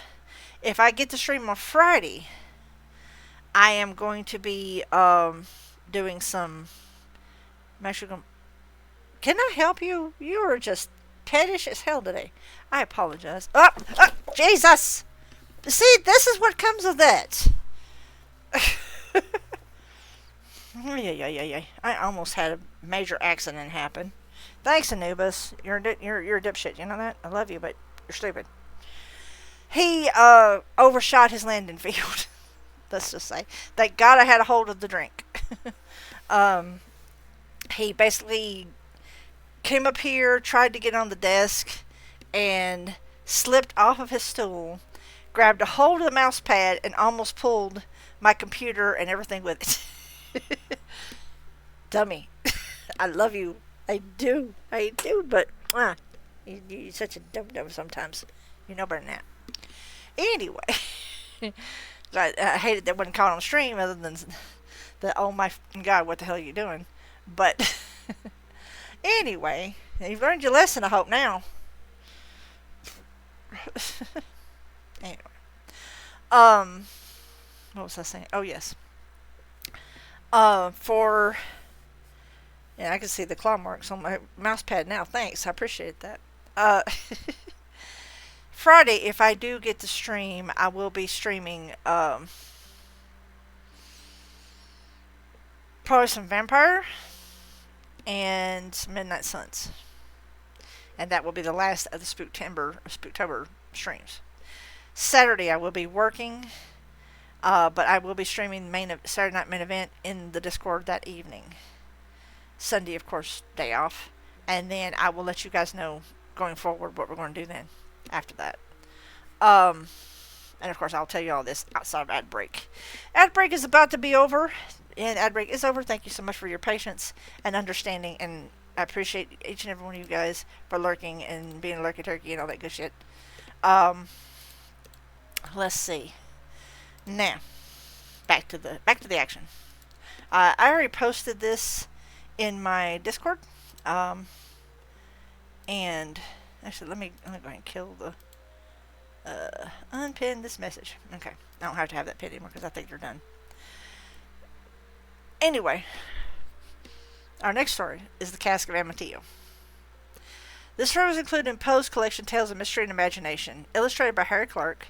The story was first published in Gertie's Lady Book in the November 1846 edition, the most popular periodical in America at the time. It's often read by students in middle and high school. Readers note that a pipe in the text below is a measurement about equivalent 130 gallons. So, and for those of you that do the whole metric thing and all that, y'all can figure it out. Anyway. Here we go again. Me. The 1,000 injuries of Fortunato I had borne as best I could, but when he ventured upon insult I vowed revenge. You who so well know the nature of my soul will not suppose, however, that it gave utterance to a threat. At length I would be avenged. This was a point definitely settled, but the very definitiveness with which it was resolved precluded the idea of risk. I must not only punish, but punish with impunity. A wrong is unredressed when retribution overtakes its redresser. It is equally unredressed when the avenger fails to make himself felt as such to him who has done the wrong. It must be understood that neither by word nor deed had I give Fortunato cause to doubt my goodwill. I continued, as was to smile in his face, and he did not perceive that my to smile now was at the thought of his immolation. He had a weak point, this Fortunato, although in other regards he was a man to be respected and even feared. He prided himself on his connoisseurship in wine. Few attendants have the true virtuoso spirit. For the most part, their enthusiasm is adopted to suit the time and opportunity, to practice imposture upon the British and Australian millionaires. In painting and gemmary, Fortunato, like his countrymen, was a quack.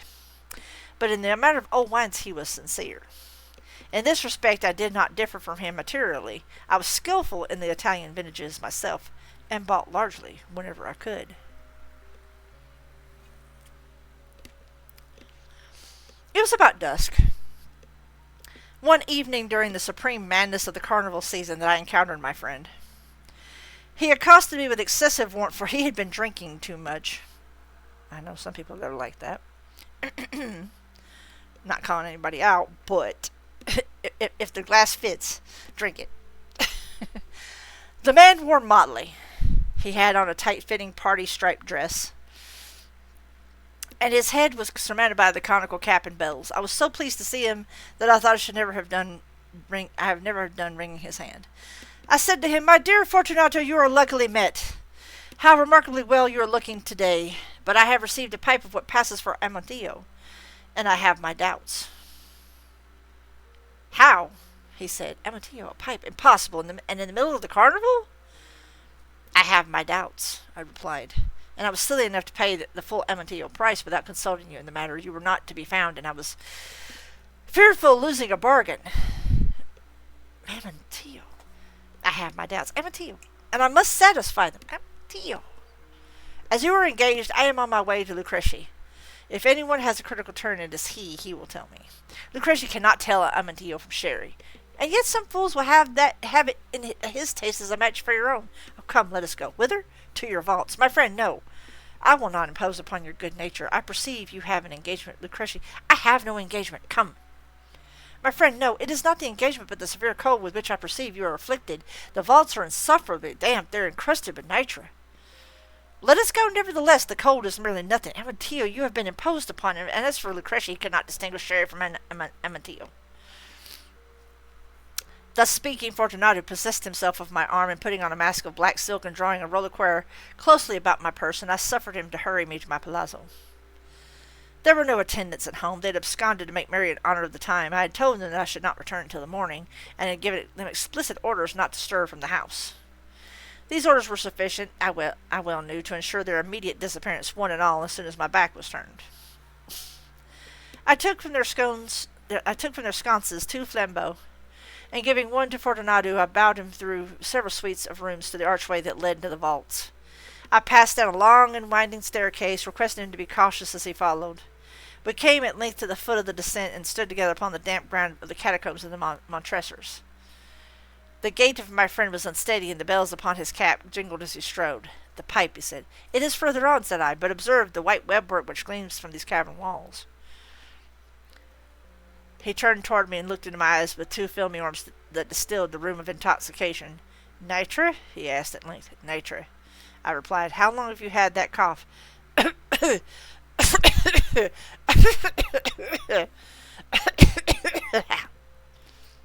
My poor friend found it impossible to reply for many minutes. "It is nothing," he said at last. "Come," I said with decision. "We will go back, for your health is precious. You are rich, respected, admired, beloved. You are happy as I once was. You are a man to be missed. For me it is no matter. We will go back. You will be ill, and I cannot be responsible. Besides, there is Lucrece." "Enough," he said. "The cough's a mere nothing. It will not kill me. I shall not die of a cough." "True, true," I replied. "And indeed, I had no intention of alarming you unnecessarily, but you should use all proper caution. A draught of this medic will defend us from the damps." Here I knocked off the neck of a bottle which I drew from a long row of its fellows that lay upon the mould. "Drink," I said, presenting with the wine. He raised it to his lips with a leer. He paused and nodded to me familiarly while his bells jingled. "I drink," he said, "to the buried that repose around us." "And I to your long life." He again took my arm, and we proceeded.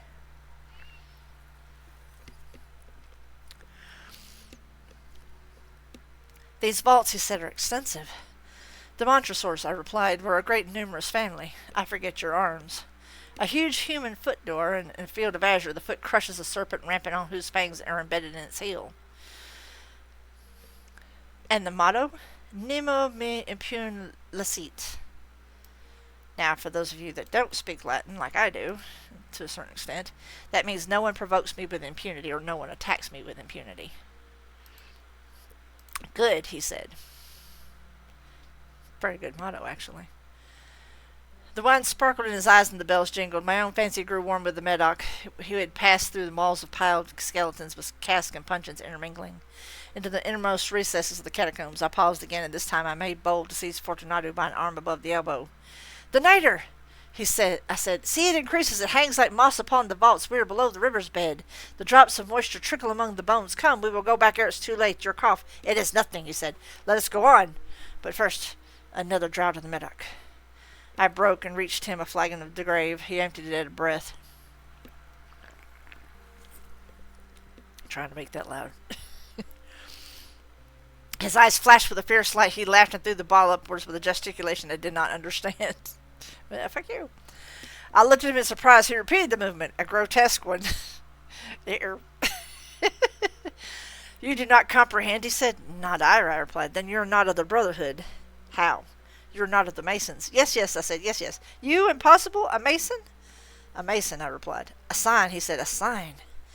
"It is this," I answered, producing from beneath my folds of my reliquaire a trowel.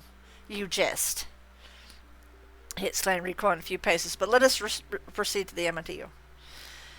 "Be it so," I said, replacing the tool beneath the cloak, and again offering my arm. He leaned upon it heavily. We continued our route in search of the Amatillo.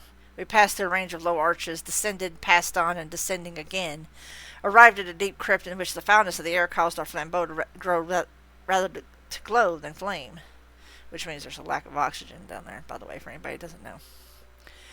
At the most remote end of the crypt there appeared to be another less spacious. Its walls had been lined with human remains piled to the vault overhead, in the fashion of the great catacombs of Paris. 3 sides of this interior crypt were still ornamented in this manner. From the 4th side the bones had been thrown down and lay promiscuously upon the earth. And that's not what you think it means, by the way.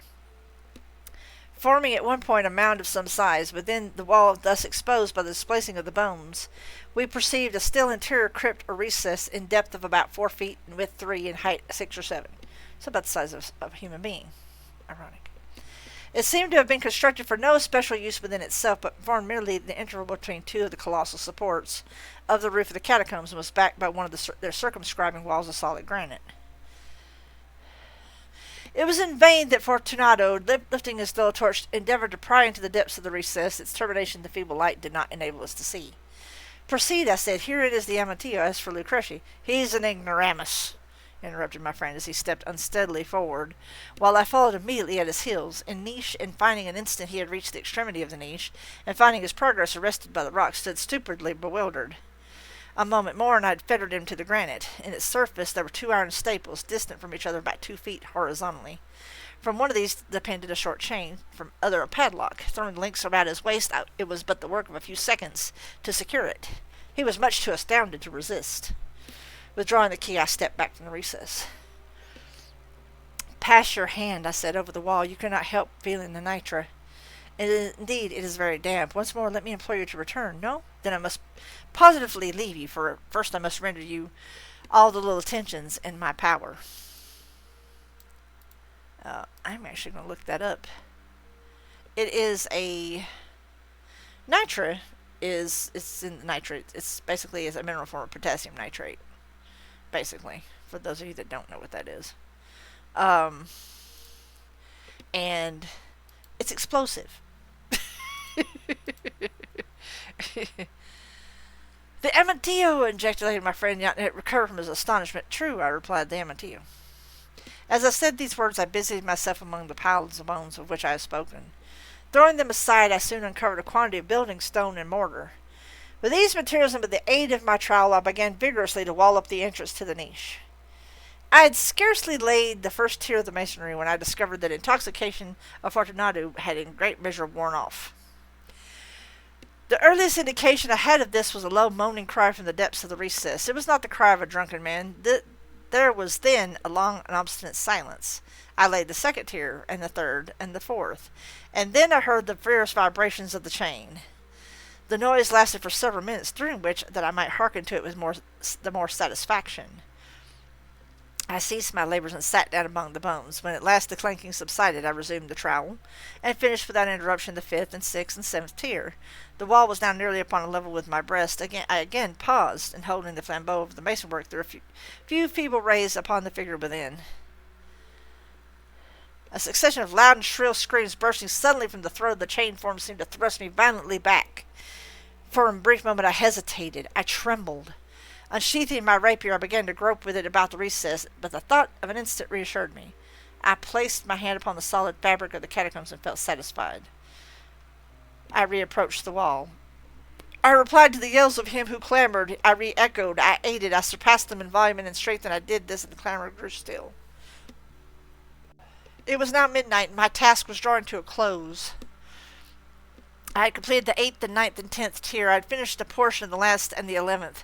There remained but a single stone to be fitted and plastered in. I struggled with its weight. I placed it partially in its destined position, but now there came from the niche a low laugh that erected the hairs upon my head. It was succeeded by a sad voice which I had difficulty in recognizing as that of the noble Fortunato. The voice said, "Ha ha ha ha ha ha ha! Oh, very good joke indeed, an excellent jest. We will have many a rich laugh about it at the palazzo over our wine."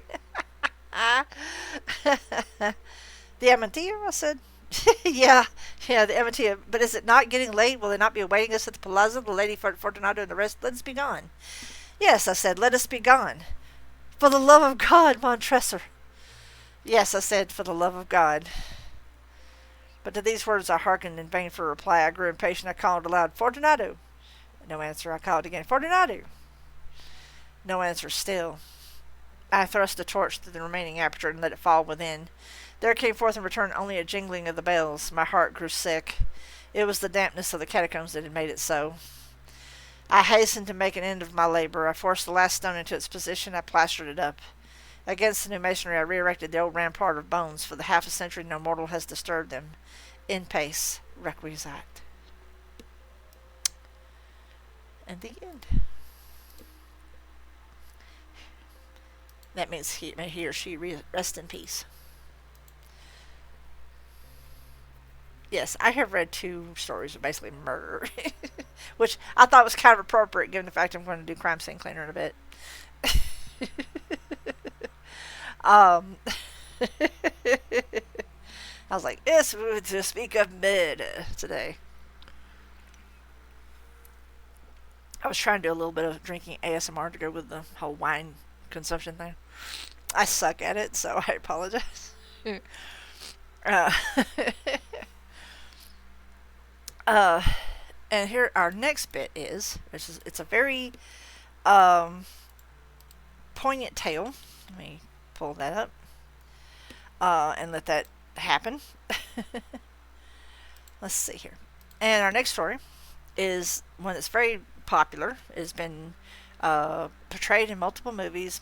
There's actually been multiple movies, a TV show, and various other pieces of media about this. It's called The Legend of Sleepy Hollow by Washington Irving. I'm sure most of you in the audience are actually familiar with this. The Headless Horseman, that sort of thing. Of course, there's the Disney version, there's the Johnny Depp version, there's the TV series version, which was great the first season, but not so much after. Spoilers. The guy who played him, though, was pretty hot. But anyway, I didn't say that. Anyhow, let us begin. This was published in 1820. Found among the papers of the late Diedrich Knickerbocker, a pleasing land of drowsy head it was, of dreams that wave before the half-shut eye, and of castles in the clouds that pass, forever flushing around a summer sky. Taken from the Castle of Indolence. In the bosom of one of these spacious coves, which indent the eastern shore of the Hudson, at that broad expansion of the river denominated by the ancient Dutch navigators at the Tappan Zee, and where they always prudently shortened sail and employed the protection of St. Nicholas when they crossed. Yes, St. Nicholas was a actual saint before it became Santa Claus. There lies a small market town or rural port, which is by some is called Greensburg, but which is more generally properly known by the name of Tarrytown. This name was given, we are told, in former days by the good housewives of the adjacent country, from the inveterate propensity of their husbands to linger about the village tavern on market days. Be that as it may, I do not vouch for the fact, but merely advert to it, for the sake of being precise and authentic. Not far from this village, perhaps about 2 miles, there is this little valley, or rather lap of land among high hills, which is one of the quietest places in the whole world. A small brook glides through it, with just a murmur, enough to lull one into repose, and the occasional whistle of a quail or tapping of a woodpecker is almost the only sound that ever breaks upon the uniform tranquillity. I recollect that when a stripling, my first exploit in squirrel shooting was in a grove of tall walnut trees that shades one side of the valley. I had wandered into it at noontime when all nature is peculiarly quiet, and was startled by the roar of my own gun as it broke the Sabbath stillness around, and was prolonged and reverberated by the angry echoes. If ever I should wish for a retreat whither I might steal from the world and its distractions and dream quietly away the remnant of a troubled life, I know of none more promising than this little valley. From the listless repose of the place and the peculiar character of its inhabitants, who are descendants of the original Dutch settlers, this sequestered glen has been long known by the name of Sleepy Hollow, and its rustic lads are called the Sleepy Hollow Boys throughout all the neighboring country. A drowsy, dreamy influence seems to hang over the land to pervade the very atmosphere. Some say that the place was bewitched by a High German doctor during the early days of settlement, others that an old Indian chief, the prophet or wizard of his tribe, held his powwows there before the country was discovered by Master Hendrik Hudson. Certain it is, the place still continues under the sway of some witching power that holds a spell over the minds of good people, causing them to walk in continual reverie. They are given to all kinds of marvelous beliefs, are subject to trances and visions, and frequently see strange sights and hear music and voices in the air. The whole neighborhood abounds with local tales, haunted spots, and twilight superstitions. Stars shoot and meteors glare oftener across the valley than any other part of the country, and the nightmare, with her whole ninefold, seems to make it the favorite scene of her gambols. The dominant spirit, however, that haunts this enchanted region, and seems to be the commander-in-chief of all the powers of the air, is the apparition of a figure on horseback without a head. It is said by some to be the ghost of a Hessian trooper whose head had been carried away by a cannonball, and in some nameless battle during the Revolutionary War, and who is ever and anon seen by the country folk hurrying along the gloom of night, as if on the wings of the wind. His haunts are not confined to the valley, but extend at times to the adjacent roads, and especially to the vicinity of a church at no great distance. Indeed, certain of the most authentic historians of those parts, who have been careful in collecting and collating the floating facts concerning this spectre, allege that the body of the trooper having been buried in the churchyard, the ghost rides forth to the scene of battle in nightly quest of his head, and that rushing speed for which he sometimes passes along the hollow, like a midnight blast, is owing to his being belated and in a hurry to get back to the churchyard before daybreak. Such is the general purport of this legendary superstition, which has furnished materials for many a wild story in that region of shadows, and the spectre is known at the country firesides by the name of the Headless Horseman of Sleepy Hollow. It is remarkable that the visionary propensity I have mentioned is not confined to the native inhabitants of the valley, but is unconsciously imbibed by everyone who resides there for a time. However wide awake they may have been before they entered that sleepy region, they are sure in little time to inhale the witching influence of the air, and begin to grow imaginative, and to dream dreams and see apparitions. I mention this peaceful spot with all possible laud, for it is such little retired Dutch valleys found here and there embosomed in the great state of New York, that population, manners, and customs remain fixed, while the great torrent of migration and improvement, which is making such incessant changes in other parts of this restless country, sweeps by them unobserved. They are like those little nooks of still water which border on a rapid stream, where we may see the straw and bubble riding quietly at anchor, or slowly revolving in their mimic harbor, undisturbed by the rush of the passing current. Though many years have elapsed since I trod the drowsy shades of Sleepy Hollow, yet I question whether I should not still find the same trees and the same families vegetating in its sheltered bosom. In this by-place of nature there abode, in a remote period of American history, that is to say some 30 years since, a worthy wight of the name Ichabod Crane, who sojourned, or as he expressed it, tarried, in Sleepy Hollow for the purpose of instructing the children of the vicinity. He was a native of Connecticut, a state which supplies the Union with pioneers for the mind, as well as for the forest, and sends forth yearly its legions of frontier woodsmen and country schoolmasters. The cognomen of Crane was not inapplicable to his person. He was tall, but exceedingly lank, with narrow shoulders, long arms and legs, hands that dangled a mile out of his sleeves, feet that might have served for shovels, and his whole frame most loosely hung together. His head was small and flat at the top, with huge ears, large green glassy eyes, and a long sniped nose, so that it looked like a weathercock perched upon a spindle neck to tell which way the wind blew. Disney had this whole thing dead to rights, by the way, when they actually animated this. To see him striding along the profile of a hill on a windy day, with his clothes bagging and fluttering about him, one might have mistaken him for the genius of famine descending upon the earth, or some scarecrow eloped from a cornfield.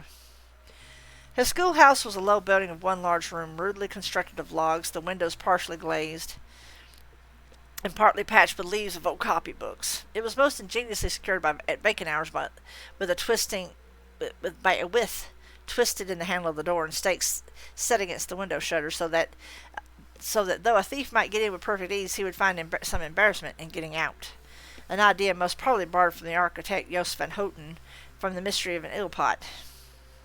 The schoolhouse stood in a rather lonely but pleasant situation just at the foot of a woody hill, with a brook running close by and a formidable birch tree growing at one end of it. From hence the low murmur of his pupils' voices coming over their lessons might be heard in a drowsy summer day, like the hum of a beehive, interrupted now and then by the authoritative voice of the master, in tone of menace or command, or peradventure by the appalling sound of the birch, as he urged some tardy loiterer along the flowery path of knowledge. Truth to say, he was a conscientious man, and never bore in mind the gold maxim, spare the rod and spoil the child. Ichabod Crane's scholars certainly were not spoiled. I would not have it imagined, however, that he was one of those cruel potentates of the school who joy in the smart of their subjects. On the contrary, he administered justice with discrimination rather than severity, taking the burden off the backs of the weak and laying it on those of the strong. Your mere puny stripling that winced at the least flourish of the rod was passed by with indulgence, but the claims of justice were satisfied by inflicting a double portion on some little tough, wrong-headed, broad-skirted Dutch urchin, who sulked and swelled and grew dogged and sullen beneath the birch. All this he called doing his duty by their parents, and he never inflicted a chastisement without following it by the assurance so consolatory to the smarting urchin that he would remember it and thank him for the longest day he had to live. Now, bear in mind, this was written back then, so I apologize for this kind of conception. When school hours were over, he was even the companion and playmate of the larger boys, and on holiday afternoons would convoy some of the smaller ones home, who happened to have pretty sisters or good housewives for mothers, noted for the comforts of the cupboard. Indeed, it behooved him to keep on good terms with his pupils. The revenue arising from his school was small, and would have been scarcely sufficient to furnish him with daily bread, for he was a huge feeder, and though lank, had the dilating powers of an anaconda. But to help out his maintenance, he was, according to country custom in those parts, boarded and lodged at the houses of the farmers, whose children he instructed. With these he lived successfully a week at a time, thus going the rounds of the neighborhood with all his worldly effects tied up in a cotton handkerchief. That all this might not be too onerous of the purses of his rustic patrons, who are apt to consider the cost of schooling a grievous burden, and schoolmasters as mere drones, he had various ways of rendering himself both useful and agreeable. He assisted the farmers occasionally with the lighter labors of their farms, helped to make hay, mended the fences, took the horses to water, drove the cows from pasture, and cut wood for the winter fire. He laid aside, too, all the dominant dignity and absolute sway with which he lorded it in his little empire of the school, and became wonderfully gentle and ingratiating. He found favor in the eyes of the mothers by petting the children, particularly the youngest, and like the lion bold, which whom so magnanimously the lamb did hold, he would sit with a child on one knee and rock a cradle with his foot for whole hours together. In addition to his other vocations, he was the singing master of the neighborhood, and picked up many bright shillings by instructing the young folks in psalmody. It was a matter of no little vanity to him on Sundays to take his station in the front of the church gallery with a band of chosen singers, where in his own mind he completely carried away the palm from the parson. Certain it is, his voice resounded far above all the rest of the congregation, and there were peculiar quavers still to be heard in that church, and which may even be heard half a mile off, quite to the opposite side of the mill pond, on a still Sunday morning, which are said to be legitimately descended from the nose of Ichabod Crane. Thus, by divers little makeshifts in that ingenious way which is commonly denominated by hook and by crook, the worthy pedagogue got on tolerably enough, and was thought by all who understood nothing of the labor of head work to have a wonderfully easy life of it. The schoolmaster is generally a man of some importance in the female circle of a rural neighborhood, being considered a kind of idle, gentlemanlike personage, of vastly superior tastes and accomplishments to the rough country swains, and indeed inferior in learning only to the parson. His appearance, therefore, is apt to occasion some little stir at the tea-table of a farmhouse, and in the addition of supernumerary dish of cakes or sweetmeats, or peradventure the parade of a silver teapot. Our man of letters, therefore, was peculiarly happy in the smiles of all the country damsels. Basically, what they're saying is he's a freaking player. Ayo. How he would figure among them in the churchyard between services on Sundays, gathering grapes for them from the wild vines that overran the surrounding trees, reciting for their amusement all the epitaphs on the tombstones, or sauntering with a whole bevy of them along the banks of the adjacent mill pond, while the more bashful country bumpkins hung sheepishly back, envying his superior elegance and address. That whole paragraph? I can summarize it in one sentence. The man had game.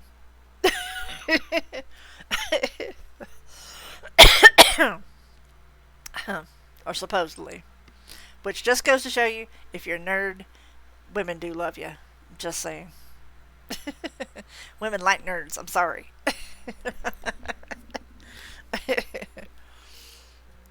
From his half itinerant life, also, he was a kind of traveling gazette, carrying the whole budget of local gossip from house to house, so that his appearance was always greeted with satisfaction. He was, moreover, esteemed by the women as a man of great erudition, for he had read several books quite through, and was perfect master of Cotton Mather's History of New England Witchcraft, in which, by the way, he most firmly and potently believed. Cotton Mather was a jackass. But anyway, moving on.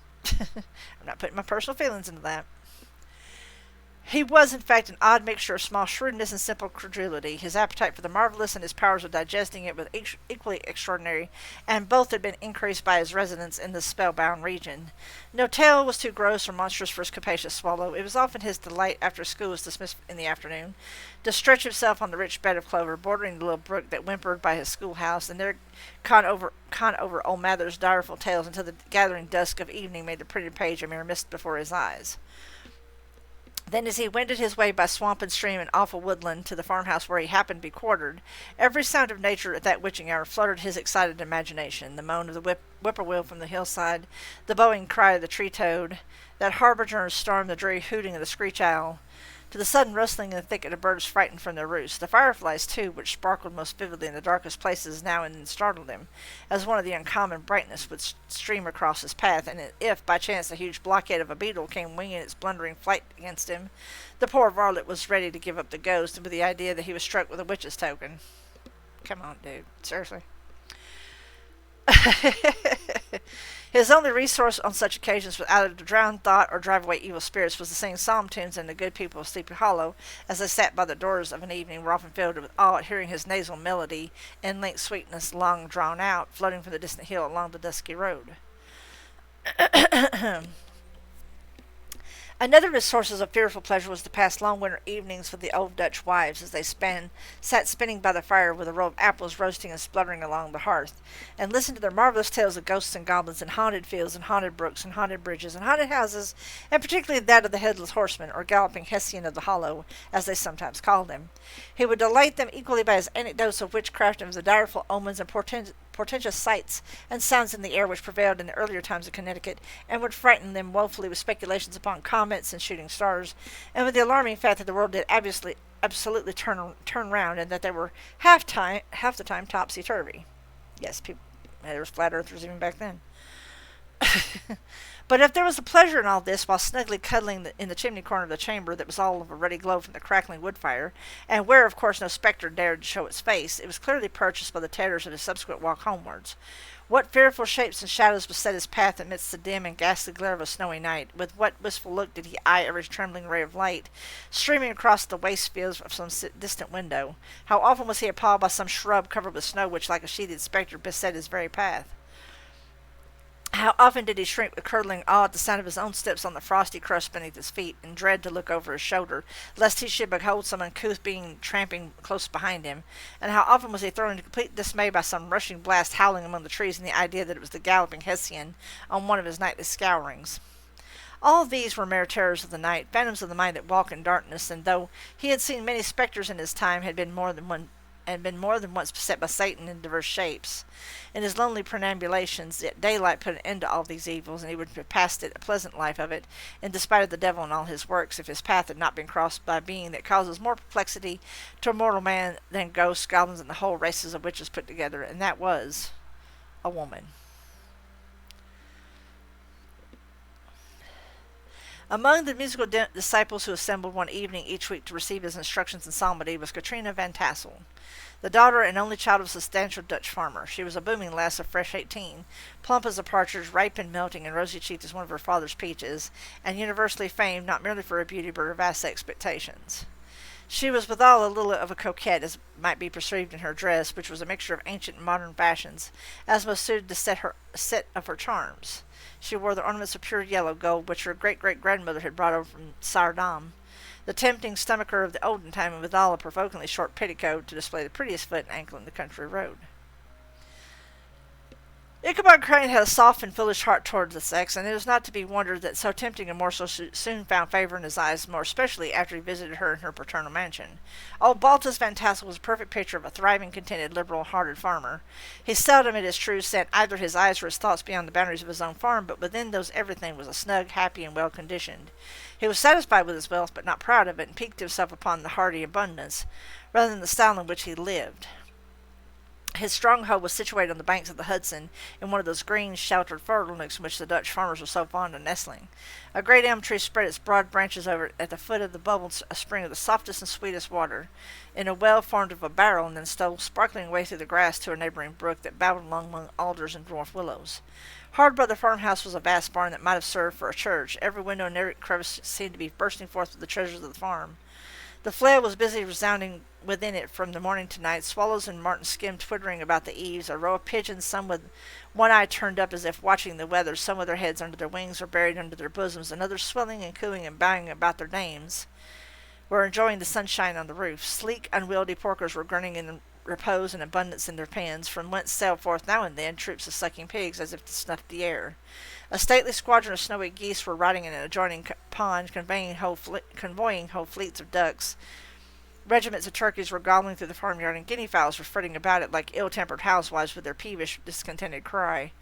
Before the barn door strutted the gallant rooster, that pattern of a husband, a warrior and a fine gentleman, clapping his burnished wings and crowing in the pride and gladness of his heart, sometimes tearing up the earth with his feet, and then generously calling his ever-hungry family of wives and children to enjoy the rich morsel which he had discovered. The pedagogue's mouth watered as he looked upon the sumptuous promise of a luxurious winter fare. In his devouring mind's eye he pictured himself every roasting pig running about with pudding in his belly and an apple in his mouth, and the pigeons were snugly put to bed in a comfortable pie and tucked in with a coverlet of crust. The geese were swimming in their own gravy, and ducks were pairing cozily in dishes like snug married couples with a decent competency of onion sauce. In the porkers he saw carved out the future sleek side of bacon and juicy relishing ham. Not a turkey, but he beheld daintily trussed up, with its gizzard under its wing, peradventure a necklace of savoury sausages, and even brighter Chanticleer himself laying sprawling on his back in a side dish with uplifted claws, as if craving that quarter which his chivalrous spirit disdained to ask while living. That made me hungry, I ain't gonna lie to you. Hungry. As the enraptured Ichabod fancied all this, and as he rolled his great green eyes over the fat meadowlands, the rich fields of wheat, of rye, of buckwheat, Indian corn, and the orchards burdened with ruddy fruit, which surrounded the warm tenement of Van Tassel, his heart yearned after the damsel who was to inherit these domains, and his imagination expanded with the idea how they might be readily turned into cash, and the money invested in immense tracts of wild land and shingle palaces in the wilderness. Nay, his busy fancy already realized his hopes, and presented him with the blooming Katrina, with a whole family of children mounted on top of a wagon loaded with household trumpery, with pots and kettles dangling beneath, and he beheld himself bestriding a pacing mare, with a colt at her heels setting out for Kentucky, Tennessee, or the Lord knows where. Basically, he was being a gold digger.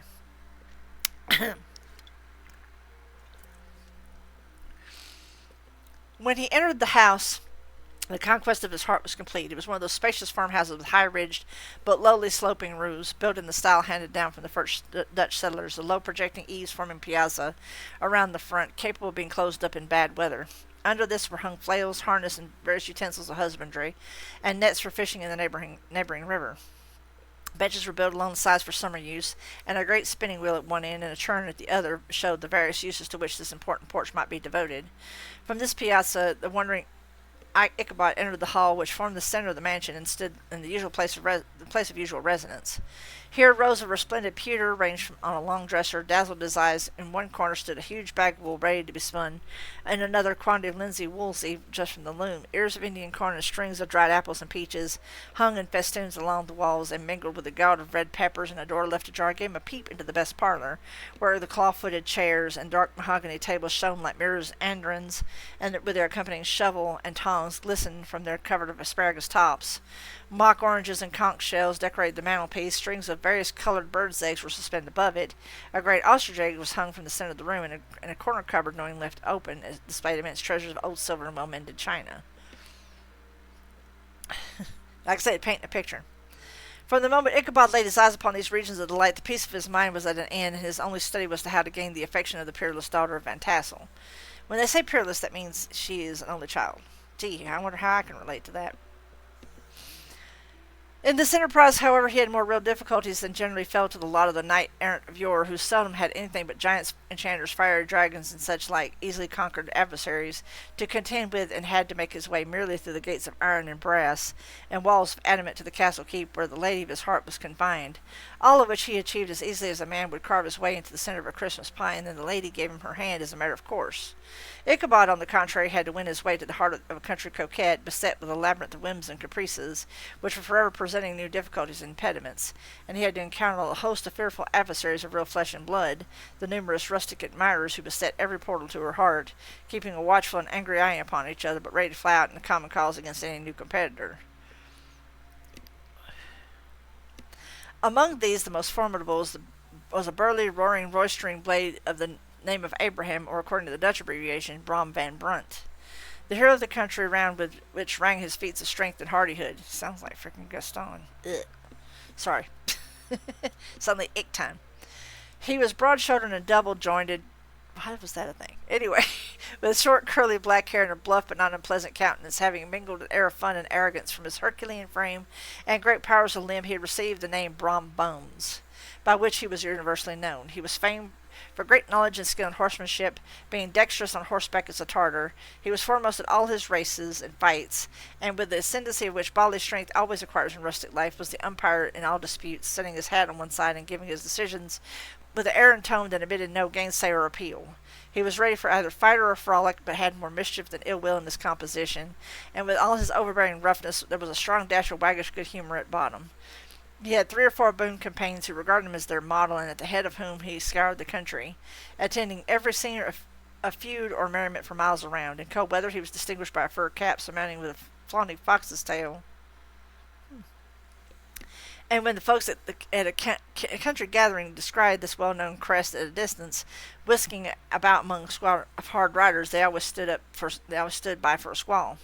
Sometimes this crew would be heard dashing along past the farmhouses at midnight, with whoop and halloo like a troop of Don Cossacks, and the old dames, startled out of their sleep, would listen for a moment till the hurry-scurry had clattered by, and then exclaimed, "Aye, there goes Brom Bones and his gang." The neighbours looked at him upon him with a mixture of awe, admiration, and goodwill, and when any madcap prank or rustic brawl occurred in the vicinity, always shook their heads and warned Brom Bones was at the bottom of it. This rantipole hero had for some time singled out the blooming Katrina for the object of his uncouth gallantries, and though his amorous toyings were something like the gentle caresses and endearments of a bear, yet it was whispered that she did not altogether discourage his hopes. Certain it is his advances were signals for rival candidates to retire, who felt no inclination to cross a line in his amours, insomuch that when his horse was seen tied to Van Tassel's paling on a Sunday night, a sure sign that his master was courting, or as it is termed, sparking, but then all other suitors passed by in despair and carried their war into other quarters. Such was the formidable rival with whom Ichabod Crane had to contend, and considering all things, a stouter man than he would have shrunk from the competition, and a wiser man would have despaired. He had, however, a happy mixture of pliability and perseverance in his nature. He was in form and spirit like a supple jack-yielding, but tough though he bent, he never broke. And though he bowed beneath the slightest pressure, yet the moment it was away, jerk, he carried his head as high as ever. I had to stop for a second on that sentence because that would have been taken really badly out of context. To have taken the field openly against his rival would have been madness, for he was not a man to be thwarted in his amours any more than that stormy lover Achilles. Ichabod therefore made his advances in a quiet and gently insinuating manner. Under cover of his character as singing master, he had made frequent visits at the farmhouse. Not that he had anything to apprehend from the meddlesome interference of parents, which is so often a stumbling block in the path of lovers. Van Tassel was an easy, indulgent soul. He loved his daughter better than even his pipe, and like a reasonable man, an excellent father, let her have her way in everything. His notable little wife, too, had enough to do to attend to her housekeeping and manage her poultry, for she has sagely observed ducks and geese are foolish things and must be looked after, but girls can take care of themselves. Thus, while the busy dame bustled about the house or plied her spinning wheel at one end of the piazza, honest Balt would sit smoking his evening pipe at the other, watching the achievements of a little wooden warrior, who, armed with a sword in each hand, was most valiantly fighting the wind on the pinnacle of the barn. In the meantime, Ichabod would carry on his suit with the daughter by the side of the spring under the great elm, or sauntering along in the twilight, that hour so favourable to the lover's eloquence. I profess not to know how women's hearts are wooed and won. To me, they have always been matters of riddle and admiration. Some seem to have but one vulnerable point or door of access, while others have 1,000 avenues and may be captured in 1,000 different ways. It is a great triumph of skill to gain the former, but is still a greater proof of generalship to maintain possession of the latter, for a man must battle for his fortress at every door and window. He who wins 1,000 common hearts is therefore entitled to some renown, but he who keeps undisputed sway over the heart of a coquette is indeed a hero. Certain it is this was not the case with the redoubtable Brom Bones, and from the moment Ichabod Crane made his advances, the interest of the former evidently declined. His horse was no longer seen tied to the palings on Sunday nights, and a deadly feud gradually arose between him and the preceptor of Sleepy Hollow. Brom, who had a degree of rough chivalry in his nature, would fain have carried matters to open warfare and have settled their pretensions to the lady, according to the mode of those most concise and simple reasoners, but the knight-errants of yore, by single combat, but Ichabod was too conscious of the superior might of his adversary to enter the lists against him. He had overheard a boast of Bones that he would double the schoolmaster up and lay him on a shelf of his own schoolhouse. Oh, damn. And he was too wary to give him an opportunity. There was something extremely provoking in this obstinately pacific system. It left Brom no alternative but to draw upon the funds of rustic waggery in his disposition and to pay off boorish practical jokes upon his rival. Ichabod became the object of whimsical persecution to Bones and his gang of rough riders. They harried his hitherto peaceful domains, smoked out his singing school by stopping up the chimney, broke into the schoolhouse at night, in spite of its formidable fastenings of weth and window stakes, and turned everything topsy-turvy so that the poor schoolmaster began to think all the witches in the country held their meetings there. But what was still more annoying, Brom took all the opportunities of turning him into ridicule in presence of his mistress, and had a scoundrel dog whom he taught to whine in the most ludicrous manner introduced as a rival of Ichabod's instructor in psalmody. In this way matters went on for some time without producing any material effect on the relative situations of the contending powers. On a fine autumnal afternoon, Ichabod in a pensive mood sat enthroned on the lofty stool from whence he usually watched all the concerns of his little literary realm. In his hand swayed a ferule, that sceptre of despotic power. The birch of justice reposed on 3 nails behind the throne, a constant terror to evildoers, while on the desk before him might be seen sundry contraband articles and prohibited weapons, detected upon the persons of idle urchins, such as half-munched apples, pop-guns, whirligigs, fly cages, and whole legions of rampant little paper toys. Apparently there had been some appalling act of justice recently inflicted, for his scholars were all busily intent upon their books, or slyly whispering behind them, with one eye kept upon the master, and a kind of buzzing stillness reigned throughout the schoolroom.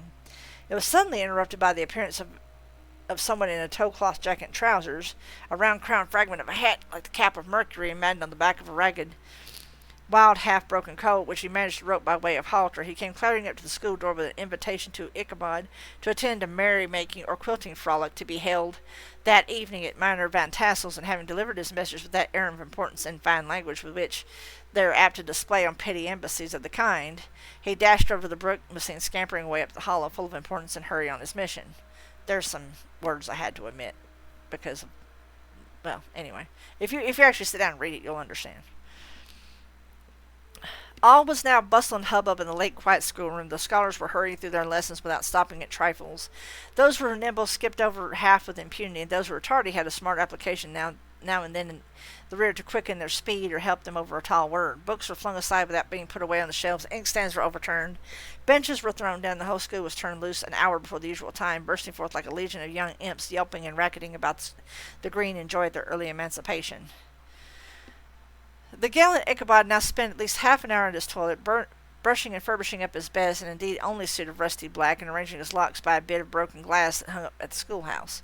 That he might make his appearance before his mistress in the true style of a cavalier, he borrowed a horse from the farmer with whom he was domiciliated, a choleric old Dutchman named Hans Van Ripper, and thus gallantly mounted, issued forth like a knight-errant in quest of adventures. But it is meet I should, in the true spirit of romantic story, give some account of the looks and equipments of my hero and his steed. The animal he bestrode was a broken-down plough horse that had outlived almost everything but its viciousness. He was gaunt and shagged, with a ewe neck and a head like a hammer. His rusty mane and tail were tangled and knotted with burrs. One eye had lost a pupil and was glaring and spectral, but the other had the gleam of a genuine devil in it. Still, he must have had fire and metal in his day, for if we to judge of the name he bore of gunpowder. He had, in fact, been a favorite steed of his master's, the choleric Van Ripper, who was a furious rider and had infused very probably some of his own spirit into the animal, for old and broken down as he looked, there was more of the lurking devil in him than any young filly in the country. Ichabod was suitable for such a steed. He rode with short stirrups which brought his knees nearly up to the pommel of the saddle. His sharp elbows stuck out like a grasshopper's. He perpendicularly his whip particularly in his hand like a sceptre, and as his horse jogged on, the motion of his arms was not unlike the flapping of a pair of wings. A small wool hat rested atop of his nose, for his scanty strip of forehead might be called, and the skirts of his black cloak floated almost out to the horse's tail. Such was the appearance of Ichabod and his steed as they shambled out of the gate of Hans Van Ripper, and it was altogether such an apparition as is seldom to be met with in broad daylight. It was, as I have said, a fine autumnal day. The sky was clear and serene. The nature wore rich and gold livery, for which we always associate with the idea of abundance. The forests had put on their sober brown and yellow, while some trees of the tenderer kind had been nipped by frost into brilliant dyes of orange, purple, and scarlet. Streaming files of wild ducks began to make their appearance high in the air, and the bark of squirrel might be heard from the groves of beech and hickory nuts, and the pensive whistle of the quail at intervals from this neighboring stubble field. The small birds were taking their farewell banquets. In the fullness of their revelry they fluttered, chirping, and frolicked from bush to bush and tree to tree, capricious from the very profusion and variety around them. There was the honest cock-robin, the favourite game of stripling sportsmen, with its loud querulous note, and the twittering blackbirds flying in sable clouds, and the golden-winged woodpecker with his crimson crest, his broad black gorget and splendid plumage, and the cedar bird with its red-tipped wings and yellow-tipped tail and its little montiero of cap feathers, and the blue jay, that noisy coxcomb, in his gay and light blue coat with the white underclothes, screaming and chattering, nodding and bobbing and bowing, pretended to be on good terms with every songster in the grove.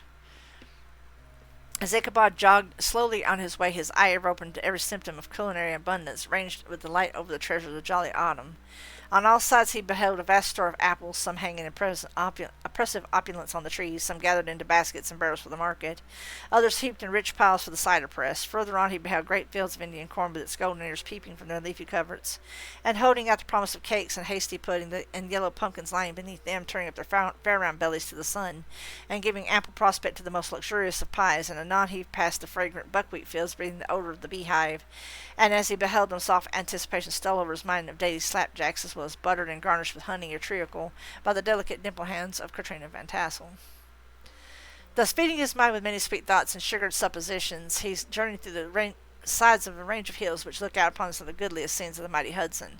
The sun gradually wheeled its broad disk down in the west. The wide bosom of the Tappan Zee lay motionless and glassy, excepting that here and there a gentle undulation waved and prolonged the blue shallow of the distant mountain. A few amber clouds floated in the sky without a breath of air to move them. The horizon was a fine golden tint, changing gradually into a pure apple green, and from that into the deep blue of mid-heaven. A slanting ray lingered on the woody crest of the precipice that overhung some parts of the river, giving greater depth to the dark grey and purple of their rocky sides. A sloop was loitering in the distance, dropping slowly with the tide, her sail hanging uselessly against the mast, and in its reflection of the sky gleamed along the still water. It seemed that the vessel was suspended in the air. This is a long do, and I apologize if I seem a little weary. I'm actually reading overtime today. It was toward the evening Ichabod arrived at the castle of Heer Van Tassel, which he found thronged with the pride and flower of the adjacent country old farmers, the spare leathern-faced race, in homespun coats and breeches, blue stockings and huge shoes, and magnificent pewter buckles, their brisk, withered little dames in close-crimped caps, long-waisted short gowns, homespun petticoats with scissors and pincushions, and calico buckets hanging on the outside, buxom lasses almost as antiquated as their mothers, excepting where a straw hat and fine ribbon and perhaps a white frock gave symptoms of city innovation. The sons in short square-skirted coats with rows of stupendous brass buttons, and their hair generally queued in the fashion of the times, especially if they could procure an eel skin for the purpose, being esteemed throughout the country as a potent nourisher and strengthener of the hair. Brom Bones, however, was the hero of the scene, having come gathering on his favourite steed, Daredevil, a creature like himself full of mettle and mischief, and which no one but himself could manage. He was, in fact, noted for preferring vicious animals given to all kinds of tricks, which kept the rider in constant risk of his neck, for he held a tractable, well-broken horse as unworthy of a lad of spirit. Fain would I pause to dwell upon the world of charms that burst upon the enraptured gaze of my hero, as he entered the stated parlour of Van Tassel's mansion, not those of the bevy buxom lasses with their luxurious display of red and white, but the ample charms of a genuine Dutch country tea-table in the sumptuous time of autumn. Such heaped platters of cakes of various and almost indescribable kinds, known only to the experienced Dutch housewives. There was the doughy doughnut, the tender oilkoek, and the crisp crisp and crumbling cruller, sweet cakes and short cakes, and ginger cakes and honey cakes, and the whole family of cakes. And there were apple pies and peach pies and pumpkin pies, besides slices of ham and smoked beef, and moreover delectable dishes of preserved plums and peaches and pears and quinces, not to mention broiled shad and roasted chicken, together with bowls of milk and cream, all mingled higgledy-piggledy, pretty much as I have enumerated them, with the motherly teapot sending up its clouds of vapor with a mist. Heaven bless the mark, I want to breathe in time to discuss this banquet as it deserves, and am too eager to get on with my story. Happily, Ichabod Crane was not in so great a hurry as this historian, but did ample justice to every dainty. He was a kind and thankful creature, whose heart dilated in proportion as his skin was filled with good cheer, and whose spirits rose with eating, as some men do with drink. He could not help, too, rolling his large eyes around him as he ate, and chuckling with the possibility that one day he might be lord of all the scene of almost unimaginable luxury and splendor. Then he thought how soon he had turned his back upon the old schoolhouse, snapped his fingers in the face of Hans Van Ripper and every other patron, and kicked every itinerant pedagogue out of the doors that should dare him call him comrade. Old Baltus Van Tassel moved about amongst his guests with a face dilated with content and good humour, round and jolly as the harvest moon. His hospitable attentions were brief but expressive, being confined to the shake of the hand, a slap on the shoulder, a loud laugh, and a pressing invitation to fall to and help themselves. Now the sound of music from the common room or hall summoned to the dance. The musician was an old grey-headed person who had been in the itinerant orchestra of the neighborhood for more than half a century. His instrument was as old and battered as himself. The greater part of the time he scraped on 2 or 3 strings, accompanying every movement of his bow with a motion of the head, bowing almost to the ground and stamping with his foot whenever a fresh couple were to start. Ichabod prided himself upon his dancing as much as on his vocal powers. Not a limb, not a fibre of him about him was idle, and to have seen his loosely hung frame in full motion and clattering about the room, you would have thought St. Vitus himself, that blessed patron of the dance, was figuring before you in person. He was an admiration to all who, having gathered of all ages and sizes from the farm and the neighborhood, stood forming a pyramid of shining faces at every door and window, gazing with delight at the scene, rolling their eyeballs and showing grinning rows of ivory from ear to ear. How could the flogger of urchins be otherwise than animated and joyous? The lady of his heart was his partner in the dance, and smiling graciously in reply to all his amorous oglings, while Brom Bones, sorely smitten with love and jealousy, sat brooding by himself in one corner. When the dance was at an end, Ichabod was attracted to a knot of sager folks who with old Van Tassel was smoking at one end of the piazza, gossiping over former times and drawing out long stories at the war. This neighborhood, at the time of which I am speaking, was one of those highly favored places which abound with chronicle and great men. The British and American line had run near it during the war. It therefore had been the scene of marauding and infested with refugees, cowboys, and all kinds of border chivalry. Just sufficient time had elapsed to enable each storyteller to dress up his tale with a little becoming fiction, and in the indistinctness of his recollection to make himself the hero of every exploit. There was a story of Dolph Hugh Mortling, a large blue-bearded Dutchman who had nearly taken a British frigate with an old iron 9-pounder from a mud breastwork, only that his gun burst at the 6th discharge. And there was an old gentleman who shall be nameless, being too rich of a miner to be lightly mentioned, who, in the Battle of White Plains, being an excellent master of defence, parried a musket ball with a small sword, insomuch that he absolutely felt it whiz around the blade and glance off at the hilt, in proof that he was ready at any time to show the sword, with the hilt a little bent. There were several more that had been equally great in the field, not one of whom was persuaded that he had a considerable hand in bringing the war to a happy termination. But all these were nothing to the tales of ghosts and apparitions that succeeded. The neighborhood is rich in legendary treasures of the kind. Local tales and superstitions thrive best in these sheltered, long-settled retreats, but are trampled underfoot by the shifting throng that forms the population of most of our country places. I'm going to kill that ad right quick. Besides, there is no encouragement for ghosts in most of our village, for they have scarcely had time to finish their first nap and turn themselves in their graves before their surviving friends have traveled away from the neighborhood, so that when they turn out at night to walk their rounds, they have no acquaintance left to call upon. This is perhaps the reason why we so seldom hear of ghosts except in our long-established Dutch communities. That's not true. The immediate cause, however, of the prevalence of supernatural stories in these parts was doubtless owing to the vicinity of Sleepy Hollow. There was a contagion in the very air that blew from the haunted region. It breathed forth an atmosphere of dreams and fancies infecting all the land. Several of the Sleepy Hollow people were present in Van Tassel's, and as usual were doling out their wild and wonderful legends. Many dismal tales were told about funeral trains and mourning cries, and wailings heard and seen about the great tree where the unfortunate Major Andre was taken, and which stood in the neighborhood. Some mention was also made of the woman in white that haunted the dark glen at Raven Rock. and was often heard to shriek on winter nights before a storm, having perished there in the snow. The chief part of the stories, however, turned upon the favorite spectre of Sleepy Hollow, the Headless Horseman, who had been heard several times of late patrolling the country and was said tethered his horse nightly among the graves in the churchyard. The sequestered situation of this church seemed always to have made it a favorite haunt for troubled spirits. It stands on a knoll surrounded by locust trees and lofty elms, from among which its descent whitewashed walls shine modestly forth like Christian purity beaming through the shades of retirement. A gentle slope descends from it to a silver sheet of water bordered by high trees, between which peeps may be caught at the blue hills of the Hudson. To look upon its grass-grown yard where the sunbeams seem to sleep so quietly, one would think that there be at least the dead might rest in peace. On one side of the church extends a wide woody dell along which raves a large brook among broken rocks and trunks of fallen trees. Over a deep black part of the stream, not far from the church, was formerly thrown a wooden bridge. The road that led to it and the bridge itself were thickly shaded by overhanging trees which cast a gloom about it even in the daytime, but occasioned a fearful darkness at night. Such was one of the favorite haunts of the Headless Horseman, the place where he was most frequently encountered.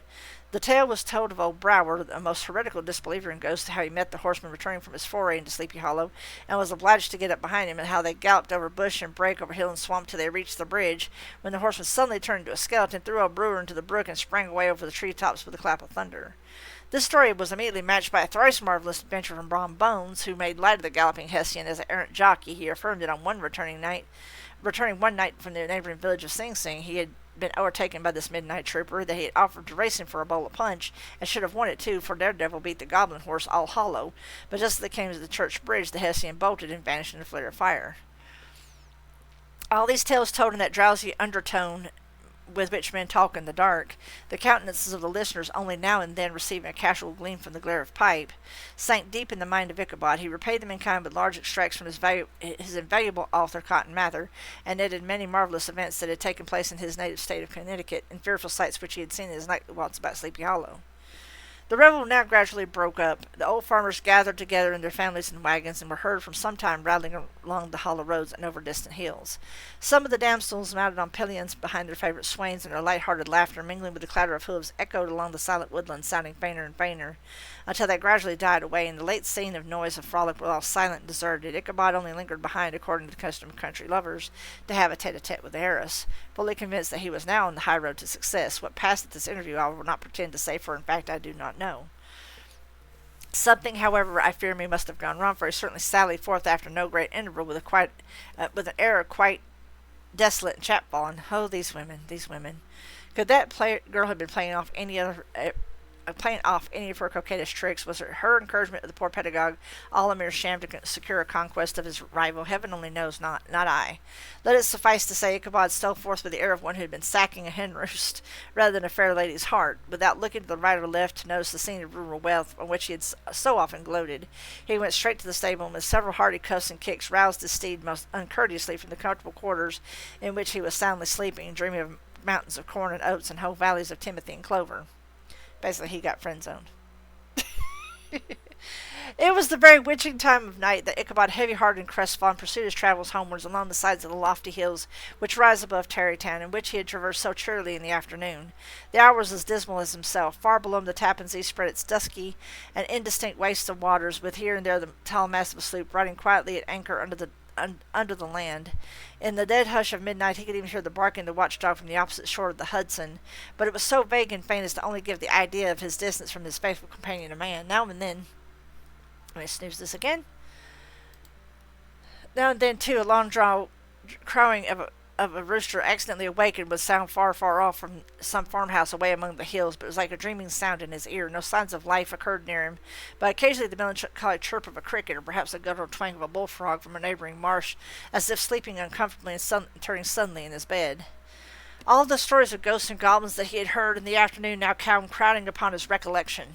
The night grew darker and darker. The stars seemed to sink deeper in the sky, and driving clouds occasionally hid them from his sight. He had never felt so lonely and dismal. He was, moreover, approaching the very place where many of the scenes of the ghost stories had been laid. In the center of the road stood an enormous tulip tree, which towered like a giant above all the other trees of the neighborhood and formed a kind of landmark. Its limbs were gnarled and fantastic, large enough to form trunks of ordinary trees, twisting down almost to the earth and rising again into the air. It was connected with the tragical story of the unfortunate Andre, who had been taken prisoner hard by and was universally known by the name of Major Andre's tree. The common people regard it with a mixture of respect and superstition, partially out of sympathy with the fate of its ill-starred namesake, and partially from the tales of strange sight and doleful lamentations told concerning it. As Ichabod approached the spiritual tree, he began to whistle. He thought his whistle was answered. It was but a blast sweeping sharply through the dry branches. As he approached a little nearer, he thought he saw something white hanging in the midst of the tree. He paused and ceased whistling, but on looking more narrowly, he perceived that it was a place where the tree had been scathed by lightning, and the white wood lay bare. Suddenly he heard a groan. His teeth chattered, and his knees smote against the saddle. It was but the rubbing of one huge bough upon the other, as they swayed about by the breeze. He passed the tree in safety, but new perils lay before him. About 200 yards from the tree, a small brook crossed the road and ran into a marshy, thickly wooded glen known by the name of Wiley's Swamp. A few rough logs laid side by side served for a bridge over the stream. On that side of the road where the brook entered the wood, a group of oaks and chestnuts, matted thick with wild grapevines, threw a cavernous gloom over it. To pass this bridge was the severest trial. It was at this identical spot that the unfortunate Andre was captured, and under cover to those chestnuts and vines were the sturdy yeomen concealed who surprised them. This has ever been considered a haunted stream, and fearful of the feelings of the schoolboy who had to pass it alone in the dark. As he approached the stream, his heart began to thump. He summoned up. However, all his resolution gave his horse half a score of kicks in the ribs and attempted to dash briskly across the bridge, but instead of starting forward, the perverse old animal made a lateral movement and ran broadside against the fence. Ichabod, whose fears increased with the delay, jerked the reins on the other side and kicked lustily with the contrary foot. It was all in vain. His steed started, it is true, but it was only to plunge to the opposite side of the road into a thicket of brambles and alder bushes. The schoolmaster now bestowed both whip and heel into the startling ribs of the old Gunpowder, who dashed forward, snuffling and starting, but came to a stand just by the bridge with a suddenness that nearly sent his rider sprawling over his head. Just at this moment, a plashy tramp by the side of the bridge caught the sensitive ear of Ichabod. In the dark shadow of the grove, on the margin of the brook, beheld something huge, misshapen, and towering. It stirred not, but seemed to gather up in the gloom like some gigantic monster ready to spring upon the traveller. The hair of the affrighted pedagogue rose upon his head with terror. What was to be done? To turn and fly was now too late. Besides, what chance was there escaping ghost or goblin, if such it was, which could ride upon the wings of wind? Summoning up, therefore, a show of courage, he demanded in stammering accents, "Who are you?" He received no reply. He repeated his demand in a still more agitated voice. Still there was no answer. Once more he cudgelled the sides of the inflexible Gunpowder, and shutting his eyes, broke forth with involuntary fervour to a psalm tune. Just then the shadowy object of alarm put itself in motion, and with a scramble and bound it stood at once in the middle of the road. Though the night was dark and dismal, yet the form of the unknown might now in some degree be ascertained. He appeared to be a horseman of large dimensions, and mounted on a black horse of powerful frame. He made no offer of molestation or sociability, but kept aloof on one side of the road, jogging along the blind side of old Gunpowder, who now got over his fright and waywardness. Ichabod, who had no relish for the strange midnight companion, and bethought himself of the adventure of Brom Bones with the galloping Hestian, now quickened his steed in hopes of leaving him behind. The stranger, however, quickened his horse to an equal pace. Ichabod pulled up and fell into a walk, thinking to lag behind. The other did the same. His heart began to sink within him, and he endeavoured to resume his psalm tune, but his parched tongue clove the roof of his mouth, and could not utter a stab. There was something in the moody and dogged silence of this pertinacious companion that was mysterious and appalling. It was soon fearfully accounted for. On mounting a rising ground which brought the figure of his fellow traveller in relief against the sky, gigantic in height and muffled in a cloak, Ichabod was horror-struck and perceived that he was headless. But his horror was still more increased on observing that the head, which should have rested on his shoulders, was carried before him on the pommel of his saddle. His terror rose to desperation. He rained a shower of kicks and blows upon Gunpowder, hoping by sudden movement to give his companion the slip, but the spectre started full jump with him. Away then they dashed through the thick and thin, stones flying and sparks flashing at every bound. Ichabod's flimsy garments fluttered in the air as he stretched his long lanky body away over his horse's head in the eagerness of his flight. This seems his final time. They had now reached the road which turns off Sleepy Hollow, but Gunpowder, who seemed possessed with a demon, instead of keeping it up, made an opposite turn and plunged headlong down to the hill to the left. This road leads through a sandy hollow shaded by trees for about a quarter of a mile, where it crosses the bridge famous in goblin story, and just beyond swells the green knoll which stands the whitewashed church. And as yet the panic of the steed had given his unskilful rider an apparent advantage in the chase, but just as he got halfway through the hollow, the girths of the saddle gave way and he felt it slipping under him. He seized it by the pommel and endeavored to hold it firm, but in vain, and just time to save himself by clasping old Gunpowder around the neck when the saddle fell to earth, and he heard it trampled underfoot by his pursuer. For a moment the terror of Hans Van Ripper's wrath passed across his mind, for it was his Sunday saddle, but this was no time for petty fears. The goblin was hard on his haunches, and unskilful rider that he was, he had much to do to maintain his seat, sometimes slipping on one side, sometimes on another, sometimes jolted on the high ridge of the horse's backbone with a violence that he verily feared would cleave him asunder. An opening in the trees now cheered him with the hopes that the church bridge was at hand. The wavering reflection of a silver star in the bosom of the brook told him that he was not mistaken. He saw the walls of the church dimly glaring under the trees beyond. He recollected the place where Brom Bones closely compared had disappeared. If I could reach that bridge, thought Ichabod, I am safe.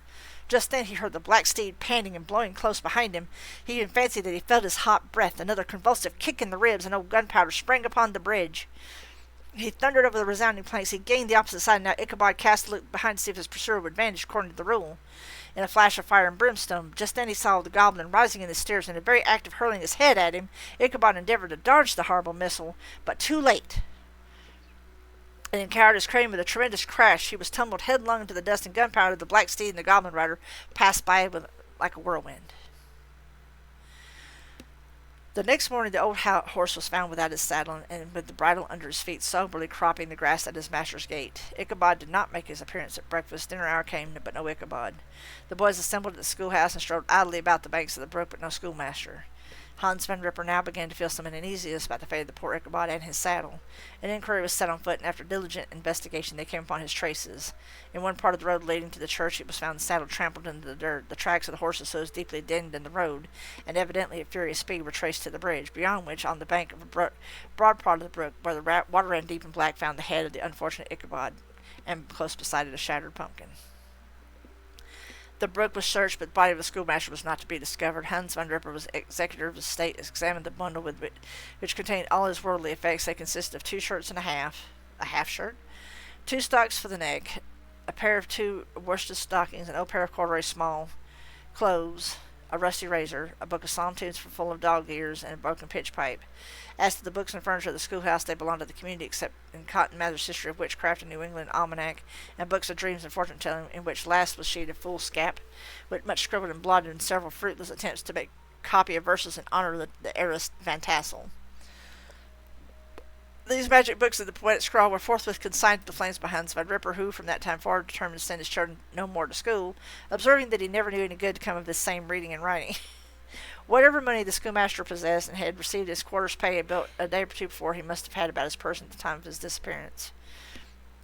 The mysterious event caused much speculation at the church the following Sunday. Knots of gazers and gossips were collected in the churchyard, at the bridge, and at the spot where the hat and pumpkin had been found. The stories of Brewer, of Bones, and the whole budget of others were called to mind, and when they diligently considered them all and compared them with the symptoms of the present case, they shook their heads and came to the conclusion that Ichabod had been carried off by the galloping Hessian. As he was a bachelor and in nobody's debt, nobody troubled his head any more about him. The school was removed to a different quarter of the hollow, and another pedagogue reigned in his stead. It is true, an old farmer who had been down to New York on a visit several years after, and from whom this ghostly adventure was received, brought home the intelligence that Ichabod Crane was still alive, and that he had left the neighborhood partly through fear of the goblin and Hans Van Ripper, and partly in mortification at having been suddenly dismissed by the heiress, that he had changed his quarters to a distant part of the country, had kept school and studied law at the same time, had been admitted to the bar, turned politician, electioneer, written for the newspapers, and finally had been made a justice of the 10-pound court. Brom Bones, too, who shortly after his rival's disappearance conducted the blooming Katrina in triumph to the altar, was observed to look exceedingly knowing whenever the story of Ichabod was related, always burst into a hearty laugh at the mention of the pumpkin, which led some to suspect he knew more about the matter than he chose to tell. The old country wives, however, who are the best judges of these matters, maintain to this day that Ichabod was spirited away by supernatural means, and it is a favourite story often told about the neighbourhood round the winter evening fire. The bridge became more and more ever an object of superstitious awe, and that may be the reason why the road has been altered of late years so as to approach the church by the border of the mill pond. The schoolhouse, being deserted, soon fell into decay and was reported to be haunted by the ghosts of the unfortunate pedagogue and the ploughboy. Loitering homeward as still summer evening, I has often fancied his voice at a distance, chanting a melancholy psalm tune among the tranquil solitudes of Sleepy Hollow. There you go. And right in time for the ad break. Yes, I extended the reading portion of our fun a little bit. Um, so uh, it was a bit of things. I actually have two raid targets whenever I get a chance. I'm going to take a minute. Basically, I need to take a breath. That was probably the longest story I've ever read on stream.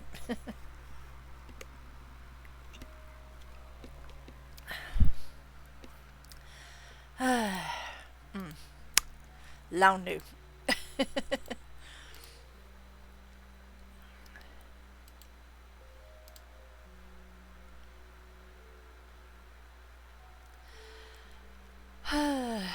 Oof. That was, I did not realize how long that was. That is what she said when I started.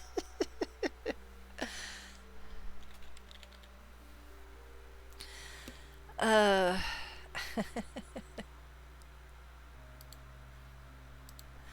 but I hope you are enjoying. I hope those that are lurking are enjoying the reading. I hope that, and like I said, I'm going to switch to the other game in just a moment. Well, I got two poems, but they'll be short, just like me. um, I say they are, but good lord. Um, and after that, I'm going to have to step away to um, take a quick break. I am already overdue by quite a bit. I did not expect that to be so, wordy. But then again, it is, a legend. And legends have to, at due time, be addressed. And it's not a classic storytelling if I don't tell that one, It's kind of like reading, reading the Telltale Heart, you kind of have to. um, and that during the ad break, I'm just taking a bit of a little rest. I've honestly not read this long. I've actually been at this, well, not quite 3 hours. I can't really count it as being almost 3 hours because I did have a little bit of an intro. So, um,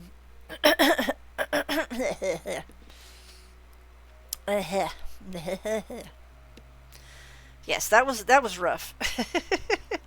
I forgot how Washington Irving loved to paint pictures. I mean, he did that whole Terry Brooks noise. Because Terry Brooks will write you a a 3 paragraph description of somebody's door. I'm just saying. Because I'm gonna say this as a writer. Yes, paint a picture for someone because don't write a police report. But there's a difference between not enough description and too much, and some of that was just way too much. And granted, I had to skip out on some of the wording because it was old wording, as best I can tell you. Because the original story was written when it was written, because of time and era and things. So I had to kind of edit on the fly, because some of that stuff was not PC. I'm not gonna lie to you. So I did not realize that until I was in the midst of it. So, all right, now for the two poems. First one is from Henry Wadsworth Longfellow. It's called "The Skeleton in Armor." Speak, speak, I thou fearful guest, who with thy hollow breast still in rude armor dressed, come dance to me. Wrap not in eastern balms, bat with thy fleshless palms, stretched as if asking alms, why dost thou haunt me? Then from those cavernous eyes pale flashes seem to rise, as when the northern skies gleam in December. And like the waters flow under December snow came a dull voice of woe from the heart's chamber. I was a Viking old, my deeds though manifold, no skald in song has told, no saga taught thee. Take heed that in thy verse thou dost the tale rehearse, else dread a dead man's curse. For this I sought thee, far in the northern land, by the wild Baltic strand. I with my childish hand tamed the gerfalcon, and with my skates fast bound, skimmed the half-frozen sound that the poor whimpering hound trembled to walk on. Off to his frozen lair tracked I the grisly bear, while from my path the hare fled like a shadow. Off through the forest dark, followed where the werewolves bark, until the soaring lark sang from the meadow. But when I older grew, joining a corsair's crew, over the dark sea I flew with the marauders. Wild was the life we led, many the souls that sped, many the hearts that bled by our stern orders. Many a wassail bout wore the long winter out, often our midnight shout set the cocks crowing as we the berserk's tale, measured in cups of ale, draining the oaken pail filled to overflowing. Once as I told in glee tales of the stormy seas, soft eyes did gaze on me, burning yet tender. And as the white stars shine on the dark Norway pine, on that dark heart of mine fell their soft splendor. I wooed the blue-eyed maid, yielding yet half afraid, and in the forest shade our vows were plighted. Under its loosened vest fluttered her little breast like birds within their nest, by the hawk frightened. Bright in her father's hall, shields gleamed upon the wall, loud sang the minstrels all, chanting his glory. When of old Hildebrand I asked his daughter's hand, mute did the minstrels stand to hear my story. While the brown ale he quaffed, loud then the champion laughed, and as the wind gusts waft the sea foamed brightly, so the loud of scorn out of those lips unshorn blew from the deep drinking horn, blew the foam lightly. She was a princess child, I but a Viking wild, and though she blushed and smiled, I was discarded. Should not the dove so white follow the sea mew's flight? Why did they leave that night her nest unguarded? Scarce had I put to sea, bearing the maid with me. Fairest of all was she among the Norsemen. When on the white sea strand, waving his armed hand, saw we O Hildebrand with 20 horsemen. Then launched they to the blast, bent like a reed in each mast. Yet we were gaining fast when the wind failed us, and when the sun flaw came round the gusty skaw, so that our foe we saw. Laughed as he hailed us, as to catch the gale, round veered the flapping sail. Death I was the helmsman's hail. Death without quarter, midships with iron keel, struck we her ribs of steel. Down her black hulk did reel, through the black water.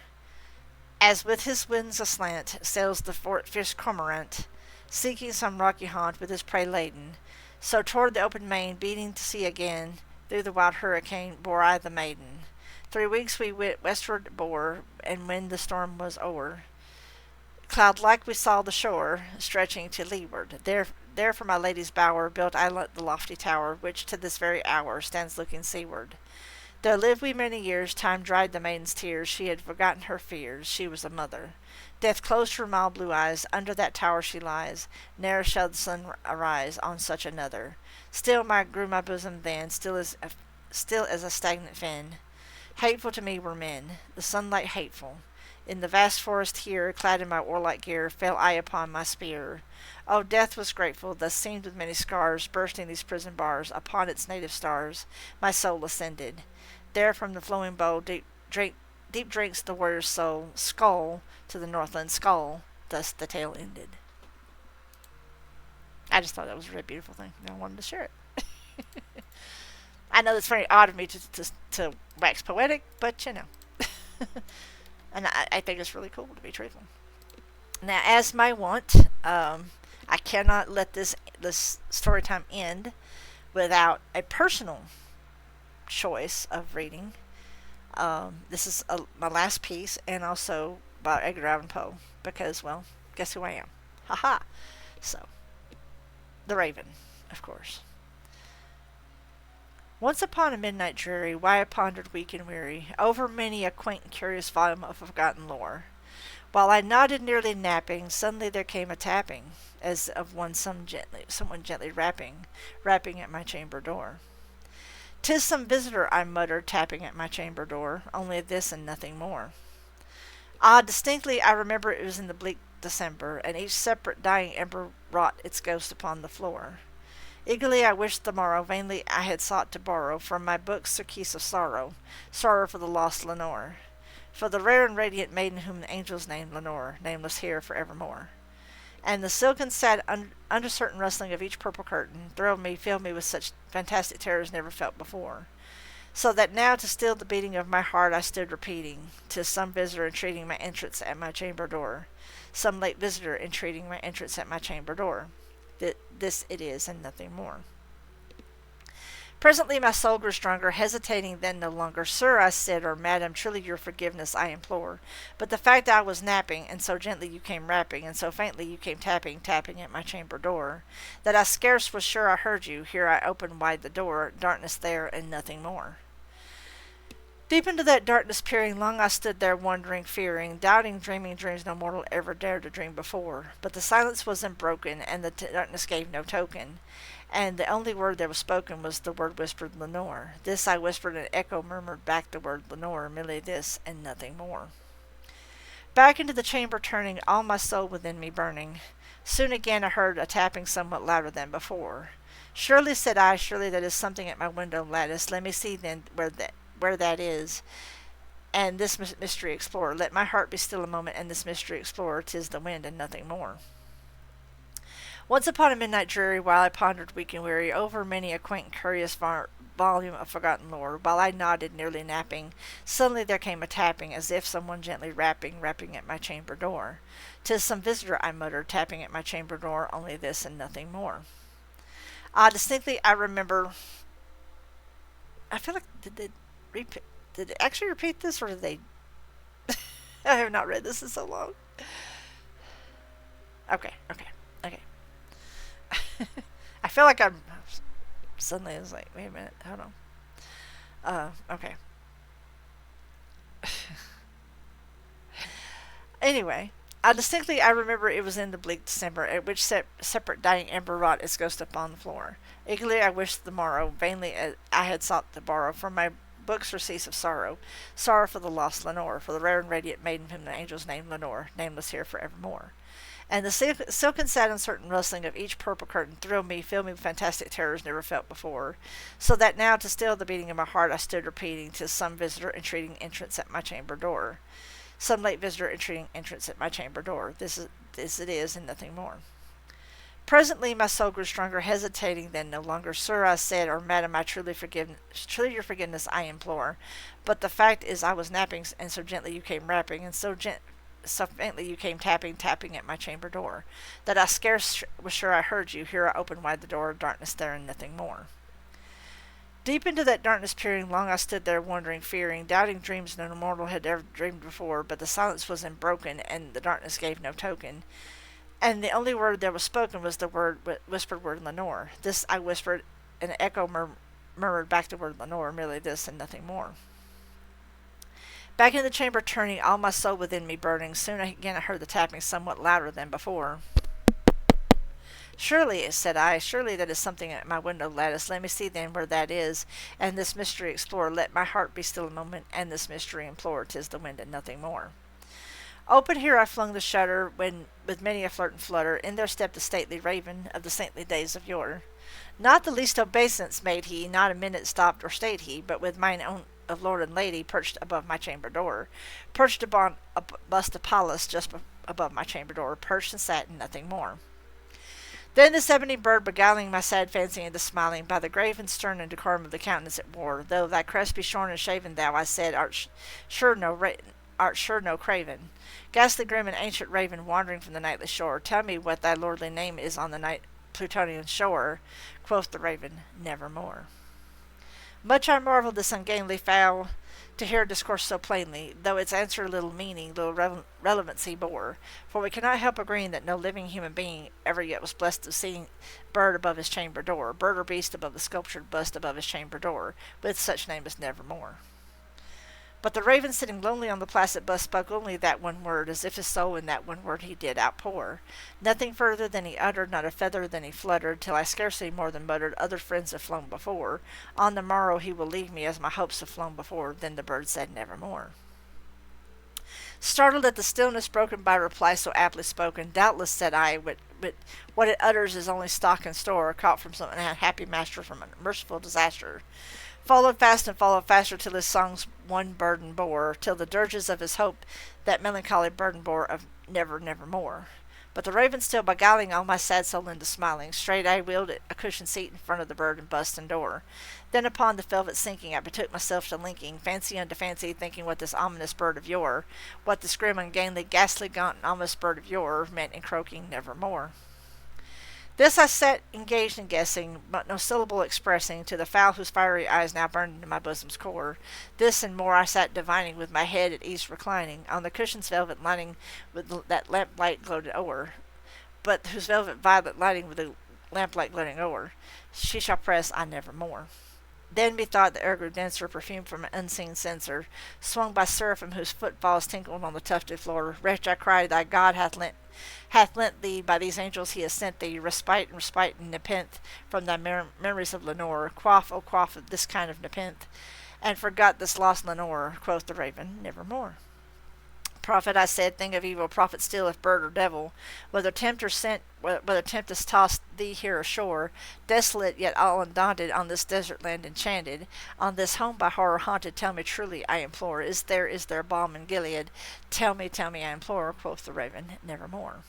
Prophet, I said, thing of evil, prophet still, if bird or devil, by that heaven that bends above us, by that God we both adore, tell this soul with sorrow laden, if within the distant Aden it shall clasp a sainted maiden whom the angels name Lenore, clasp a rare and radiant maiden whose angels name Lenore. Quoth the raven, nevermore. Be that word, O sign of parting, bird or friend, I shrieked up starting, get thee back into the tempest of the night's Plutonian shore. Leave no black plume as a token of that lie thy soul has spoken. Leave my loneliness unbroken, quit the bust above my door. Take thy beak from out of my heart, and take thy form from off my door, quoth the raven, nevermore. And the raven never flitting, still is sitting on the pallid bust of Pallas just above my chamber door, and his eyes have all the seeming of a demon's that is dreaming, and the lamplight o'er him streaming throws a shadow on the floor, and my soul from out of that shadow that lies floating on the floor shall be lifted nevermore. Open here I flung the shutter, when with many a flirt and flutter in there stepped a stately raven of the saintly days of yore. Not the least obeisance made he, not a minute stopped or stayed he. What? Hold on. Oh, it actually ran out. I'm shocked. Wow, I didn't realize I'd do that. My bad. Open here I flung the shutter, when with many a flirt and flutter in there stepped the stately raven of the saintly days of yore. Not the least obeisance made he, not a minute stopped or stayed he, but with mane of lord or lady perched above my chamber door, perched upon a bust of Pallas just above my chamber door, perched in satin, nothing more. Then this ebony bird, beguiling my sad fancy into smiling, by the grave and stern decorum of the countenance it wore, though thy crest be short and shaven, thou, I said, art sure no craven, ghastly grim and ancient raven, wandering from the nightly shore, tell me what thy lordly name is on the night's Plutonian shore, quoth the raven, nevermore. Much I marvel this ungainly fowl to hear discourse so plainly, though its answer little meaning the relevancy bore, for we cannot help agreeing that no living human being ever yet was blessed with seeing this bird above his chamber door, burst a bead above the sculptured bust above his chamber door, with such a name as nevermore. But the raven sitting lonely on the placid bust spoke only that one word, as if his soul in that one word he did outpour. Nothing further than he uttered, not a feather than he fluttered, till I scarcely more than muttered, other friends have flown before, on the morrow he will leave me as my hopes have flown before. Then the bird said nevermore. Start at the stillness broken by reply so aptly spoken. Doubtless, said I, what it utters is its only stock and store, caught from some unhappy master from whom unmerciful disaster followed fast and followed faster till the song's one burden bore, till the dirges of his hope that melancholy burden bore of never, nevermore. But the raven still beguiling all my sad soul into smiling, straight I wheeled a cushioned seat in front of the burdened bust and door. Then upon the velvet sinking, I betook myself to linking fancy unto fancy, thinking it what this ominous bird of yore, what this grim, ungainly, ghastly, gaunt, and ominous bird of yore meant in croaking nevermore. This I sat engaged in guessing, but no syllable expressing to the fowl whose fiery eyes now burned into my bosom's core. This and more I sat divining, with my head at ease reclining on the cushion's velvet lining that the lamp gloated o'er, but whose velvet violet lining with the lamp gliding o'er, she shall press I nevermore. Then methought the air grew denser, perfumed from an unseen censer, swung by seraphim whose footfalls tinkled the tufted floor. Wretch, I cried, thy God hath lent me, that by these angels he has sent thee, respite and nepenthe from thy memories of Lenore. Quaff, oh quaff this kind of nepenthe, and forget this lost Lenore, quoth the raven, nevermore.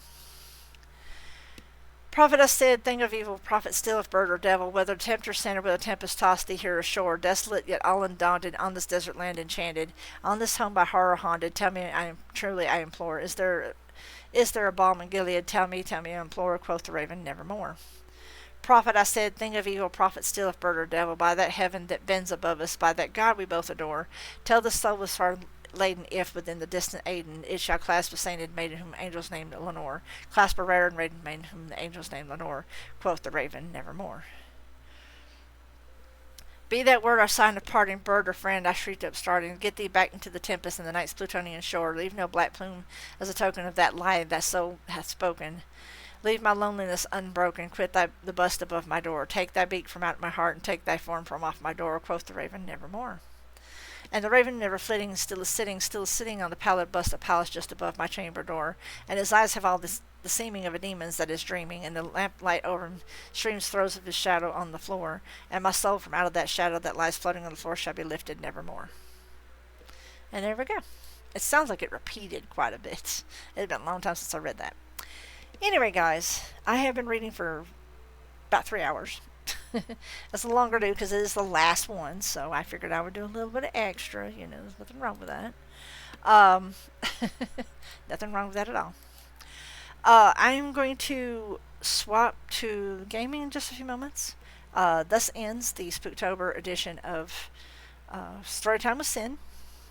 When we come back next week, we will be back doing the Harry Dresden book, Grave Peril. I do believe that's the next one. So stick around. We're going to swap to Crime Scene Cleaner. Hopefully no mannequins this time, because I really don't want to have to go ham on them. This, like the other spooky stuff, will be uploaded to my YouTube channel. If you're not already follow, and subscribe, and all that, please do so. It's the same name pretty much everywhere. So it's not like you can't find me. But I will be posting the links later on in the stream, right before we read out.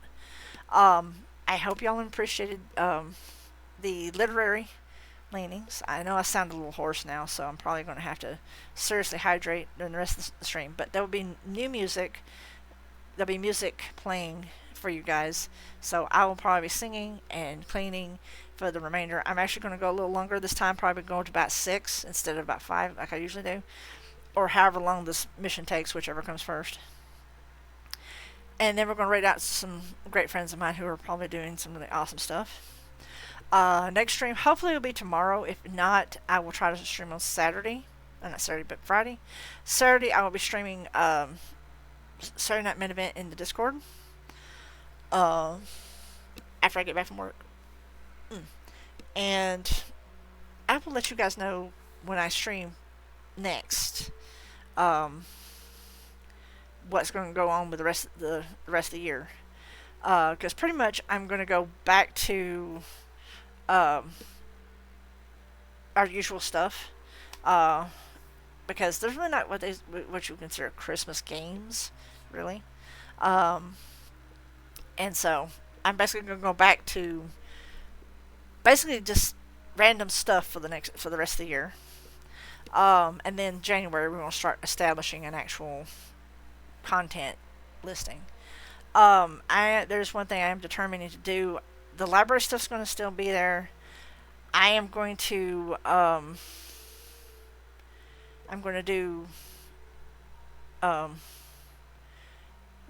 one story mode game and stick with it. I might even be tempted if I don't finish Midnight Suns before the end of the year, because at Midnight Suns I've actually gotten really into the story now, and so it may be the game du jour going forward for at least the next couple months. If I don't finish it, that may be what we go into permanently. But I'm still going to do simulation game streams and stuff like that.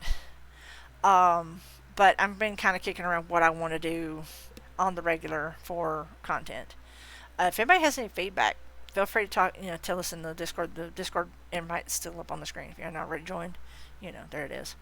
But I'll be back with some Crime Scene Cleaner. And that's going to be all for me reading today. So enjoy the clips while I'm gone. And I'll be right back. Stay tuned.